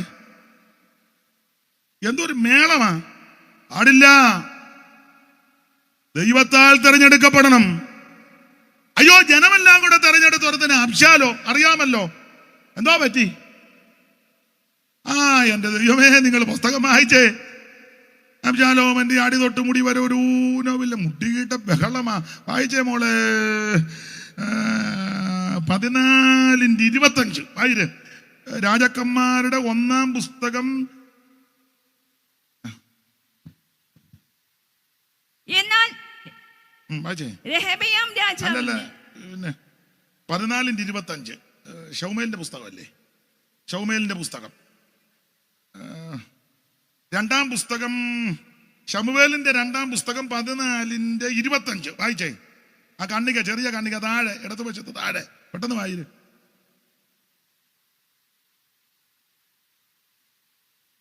എന്നാൽ എല്ലാ ഇസ്രായേലിലും സൗന്ദര്യം കൊണ്ട് അബ്ശാലോമിനോട് ശ്ലാഘ്യനായ ഒരുത്തനും ഉണ്ടായില്ല. അടുത്തത് ഓടിച്ചു വായിര്. അടി തൊട്ട് മുടി വരെ ഒരു ഊനമില്ലായിരുന്നു. അവൻ ആണ്ടുതോറും വ്യാഖ്യാനിക്കാൻ നേരമല്ല. മുടിയിൽ വലിയ വിചിത്രമൊക്കെ കാണിക്കുന്നവനാ. ആണ്ടുതോറും കത്തിരിക്കും. രാജതൂക്കത്തിന് ഇത്ര ശക്കൽ. ഒടുവിൽ ആ മുടിയിലാ കുരുങ്ങിയത്. നീ കർത്താവിനേക്കാൾ ഉപരി എന്തിനെങ്കിലും പ്രഥമസ്ഥാനം കൊടുത്താൽ അതിലായിരിക്കും നീ കുരുങ്ങുന്നത്. പ്രേമനത്തിലെ പടയം അങ്ങോട്ട് മുറുകിയപ്പോൾ തിങ്ങി നിൽക്കുന്ന കോവർക്കടത്തിന്റെ പുറത്ത് കയറി തിങ്ങി നിൽക്കുന്ന കരിവേലകത്തിന്റെ ഇടയിൽ കൂടെ കോവർക്കടതെ തെളിച്ചിങ്ങനെ ഓടിച്ചു. കടലിങ്ങനെ ഓടിപ്പോയി. ആ കോവർക്കടത ഓടിപ്പോയപ്പോൾ കരിവേലകത്തിൽ ഇവന്റെ മുടി കുരുങ്ങി. കീഴെയുള്ള കോവർക്കടത ഓടിപ്പോയി. ഇവരിങ്ങനെ തൂങ്ങിക്കിടന്നിങ്ങനെ ആടുക. നമ്മളാണ് പറയും പ്രൈസ് ആൻഡ് വർഷിപ്പാന്ന്. കഴുതയുടെ ഭോഗത്തിന് പോയി അവിടെ കിടന്ന് ആടാന്ന് പറഞ്ഞ് കഴുത ഓടി. ഇവൻ കിടന്ന് ആടുക. ചുരുക്കി പറഞ്ഞാൽ 3 പേര് വട്ടം കൂടി തല്ലിക്കൊന്നു. അത് ജനം പറഞ്ഞൊരു പദമുണ്ട്, നമുക്ക് രാജാവായി നാം തെരഞ്ഞെടുത്ത. അതാ ജനം തെരഞ്ഞെടുത്തു. ആ 19:10 വായിച്ചു. അത് വായിച്ചങ്ങ് നിർത്തുക. 19:10 ശൗമേലിന്റെ 2-ാം പുസ്തകം 19:10 നമുക്ക് രാജാവായി നാം അഭിഷേകം ചെയ്തിരുന്ന അതാ ജനം നിക്കോലോവോസ്, ജനം ജയിക്കുന്നു.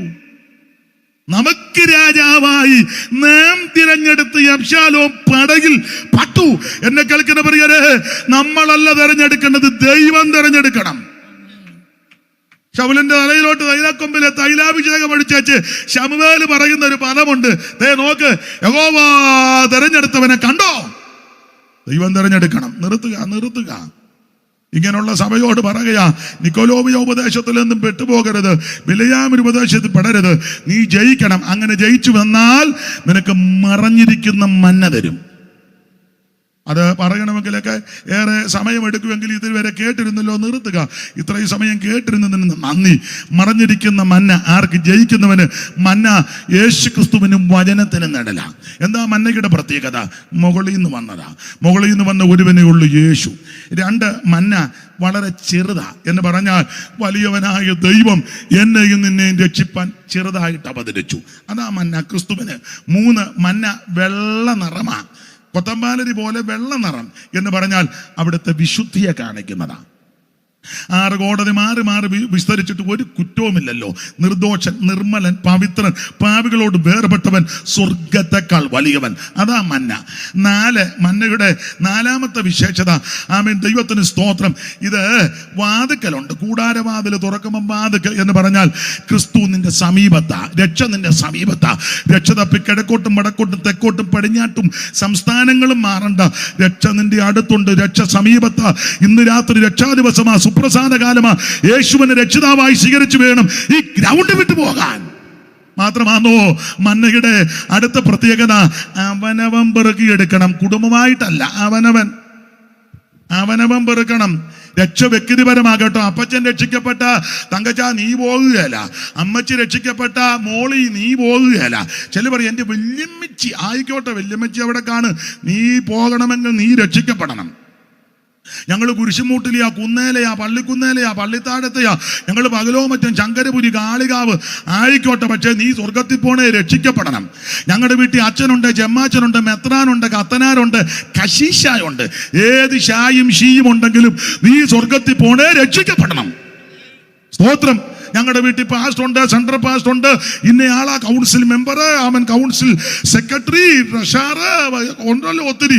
ആയിക്കോട്ടെ, അതൊക്കെ അങ്ങനെ ഇരിക്കട്ടെ, പക്ഷെ സ്വർഗത്തിൽ പോകണമെങ്കിൽ നീ രക്ഷിക്കപ്പെടണം. രക്ഷിക്കപ്പെട്ട് ദൈവത്തിന്റെ വചനത്തിന്റെ വ്യവസ്ഥയിൽ നിൽക്കണം. അവനവൻ പെറുക്കിയെടുക്കണം. ഇന്ന് രാത്രി ഈ മന്ന, മറഞ്ഞിരിക്കുന്ന മന്ന ഒരു ദിവസം നമുക്ക് ലഭിക്കും. ആമൻ. പ്രത്യാശയുള്ള ദൈവമക്കൾ ദൈവത്തെ മഹത്വപ്പെടുത്ത്. അവിടെ കർത്താവ് സഭയോട് ദൂത് പറയുമ്പോൾ ഒരു മുന്നറിയിപ്പ് കൊടുക്കുക, ഞാൻ വേഗം വരുന്നു, വേഗം വരുന്നു. അതാ നമ്മുടെ പ്രത്യാശ. നമ്മുടെ കൺവെൻഷന്റെ സമാപന യോഗമാ ഇന്ന് തീരുക. അതുകൊണ്ട് ആ ഭാഗവും കൂടെ പറഞ്ഞു നിർത്തുക. യേശു വീണ്ടും വരുന്നു, വേഗം വരുന്നു. എന്തിന്? തിരുസഭയെ ചേർക്കാൻ. എവിടെ കൊണ്ടുപോകാൻ? സ്വർഗത്തിൽ കൊണ്ടുപോകാൻ. എന്തിന്? തന്നോടുകൂടെ ഇരുത്താൻ. ഇരുത്തിയാലോ തൻ്റെ സ്വരൂപത്തോട് അനുരൂപപ്പെടുത്താൻ. അവൻ മാത്രമാണോ അവനെ താൻ ഇരിക്കുമ്പോൾ നമ്മൾ കാണുന്നതാകൊണ്ട് അവനോട് സദൃശന്മാരാക്കാൻ. ഇന്ന് രാത്രി പ്രത്യാശയുള്ള ദൈവമക്കൾ ദൈവത്തെ മഹത്വപ്പെടുത്ത്. നമ്മുടെ ഈ താഴ്ചയുള്ള ശരീരത്തെ തൻ്റെ മഹത്വമുള്ള ശരീരത്തോട് രൂപപ്പെടുത്താൻ വേണ്ടി യേശു വരുമെന്ന് ആമേൻ. പ്രത്യാശയുടെ വചനങ്ങൾ നിങ്ങൾക്കറിയാം. സഹോദരന്മാരെ, മാംസരക്തങ്ങൾ ദൈവരാജ്യം അവകാശമാക്കുകയില്ല. ഈ ദ്രവത്വമുള്ള അദ്രവത്വത്തെയും മർത്യമായ അമർത്യത്വം ധരിക്കണം. ഈ ദ്രവത്വമുള്ളത് അദ്രവത്തെയും മർത്യമായ അമർത്യത്വം ധരിക്കുമ്പോൾ മരണം നീങ്ങി ജയം വന്നിരിക്കുന്നു എന്നുള്ള വചനം നിവർത്തിയാകും. ഇന്ന് രാത്രി ഈ പ്രത്യാശയുള്ളവർ ദൈവത്തെ മഹത്വപ്പെടുത്ത്. പക്ഷെ ഒരുവൻ മരിച്ചവൻ എങ്ങനെ വരുമെന്ന് ഏതുവിധം ശരീരത്തോടെ വരുമെന്ന് ചോദിക്കുന്നു. മൂടാ, നീ വിതയ്ക്കുന്നത് എത്തില്ലെങ്കിൽ തനിയായിരിക്കുന്നു. നീ വിതയ്ക്കുന്നത് ഗോതമ്പിന്റെയോ മറ്റു വല്ലതിന്റെയോ മണികളെത്ര ദൈവമോ ഓരോന്നിന് അതതിന്റെ ശരീരം കൊടുക്കുന്നു. സകല മാംസവും ഒരുപോലെയുള്ള മാംസമല്ല. പക്ഷികളുടെ മാംസം വേറെ, കന്നുകാലികളുടെ മാംസം വേറെ, മത്സ്യങ്ങളുടെ മാംസം വേറെ, മൃഗങ്ങളുടെ മാംസം വേറെ. ഭൗമ ശരീരങ്ങളുമുണ്ട്, സ്വർഗീയ ശരീരങ്ങളുമുണ്ട്. ഭൗമ ശരീരങ്ങളുടെ തേജസ് വേറെ, സ്വർഗീയ ശരീരങ്ങളുടെ തേജസ് വേറെ. സൂര്യന്റെ തേജസ് വേറെ, ചന്ദ്രന്റെ തേജസ് വേറെ, നക്ഷത്രങ്ങളുടെ തേജസ് വേറെ. നക്ഷത്രവും നക്ഷത്രവും തമ്മിൽ തേജസ് കൊണ്ട് ഭേദമുണ്ട്. മരിച്ചവരുടെ പുനരുത്ഥാനോ ഔവണ്ണം തന്നെ കാഹളം ധ്വനിക്കും. ക്രിസ്തുവിൽ മരിച്ച വിശുദ്ധന്മാർ ഉയർക്കും. ജീവനോടിരിക്കുന്നവർ രൂപാന്തരപ്പെടും. രണ്ടു കൂട്ടരും ഒന്നിച്ച് കർത്താവിനെ എതിരേൽക്കും. പൗലോസ് പറയും, ഇങ്ങനെ നാം എപ്പോഴും കർത്താവിനോട് കൂടെ. ഈ കട്ടതയും പങ്കപ്പാടും വേഗം തീരും, നമ്മൾ പറന്നു പോകും. പ്രത്യാശയുള്ള ദൈവമക്കൾ ദൈവത്തെ മഹത്വപ്പെടുത്തിയാട്ടെ. അല്പസമയങ്ങൾ എല്ലാവരും ദൈവത്തെ സ്തുതിച്ചാട്ടെ. അല്പസമയങ്ങൾ എല്ലാവരും കർത്താവിന് മഹത്വം കൊടുത്താട്ടെ. ഒരു പഴയ പാട്ടിന്റെ 2 ചരണങ്ങൾ പാടി നമുക്ക് ഇന്ന് രാത്രി പിരിയാം ദൈവത്തിന് മഹത്വം. ആ പഴയ പാട്ടിന്റെ 2 ചരണങ്ങളാ. അവ എന്നും നീ വന്നിടും എൻ്റെ മണവാള, നിന്നെ കണ്ടു ഞാൻ എൻ്റെ ആശ തീർക്കും. നിങ്ങൾ അവിടെ ഇരുന്നാ മതി. ഇരുന്നാ മതി, ഇരുന്നോണ്ട് കഴിയണം. എന്നും നീ വന്നിടും എൻ്റെ മണവാള, നിന്നെ കണ്ടു ഞാൻ ആശ തീർക്കുവാൻ. ഞാൻ എൻ്റെ ആശ തീർക്കുവാൻ. ഓ മന്നാ ജയ ജയ ചേർന്ന് കയ്യടിച്ചേ. മാനുവേലനെ മകേശ മഹാരാജനെ മകേശ മഹാരാജനെ. ഓ മന്നാ ജയ ജയ മന്നാ ജയ ജയ ഓ മഹാരാജനെ മകേശ മഹാരാജനെ.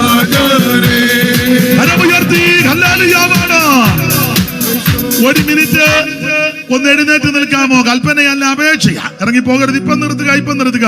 ഒക്കുന്നെങ്കിലെ കരങ്ങൾ 2 വീശി ദൈവത്തെ ഒന്ന് മഹത്വപ്പെടുത്ത്.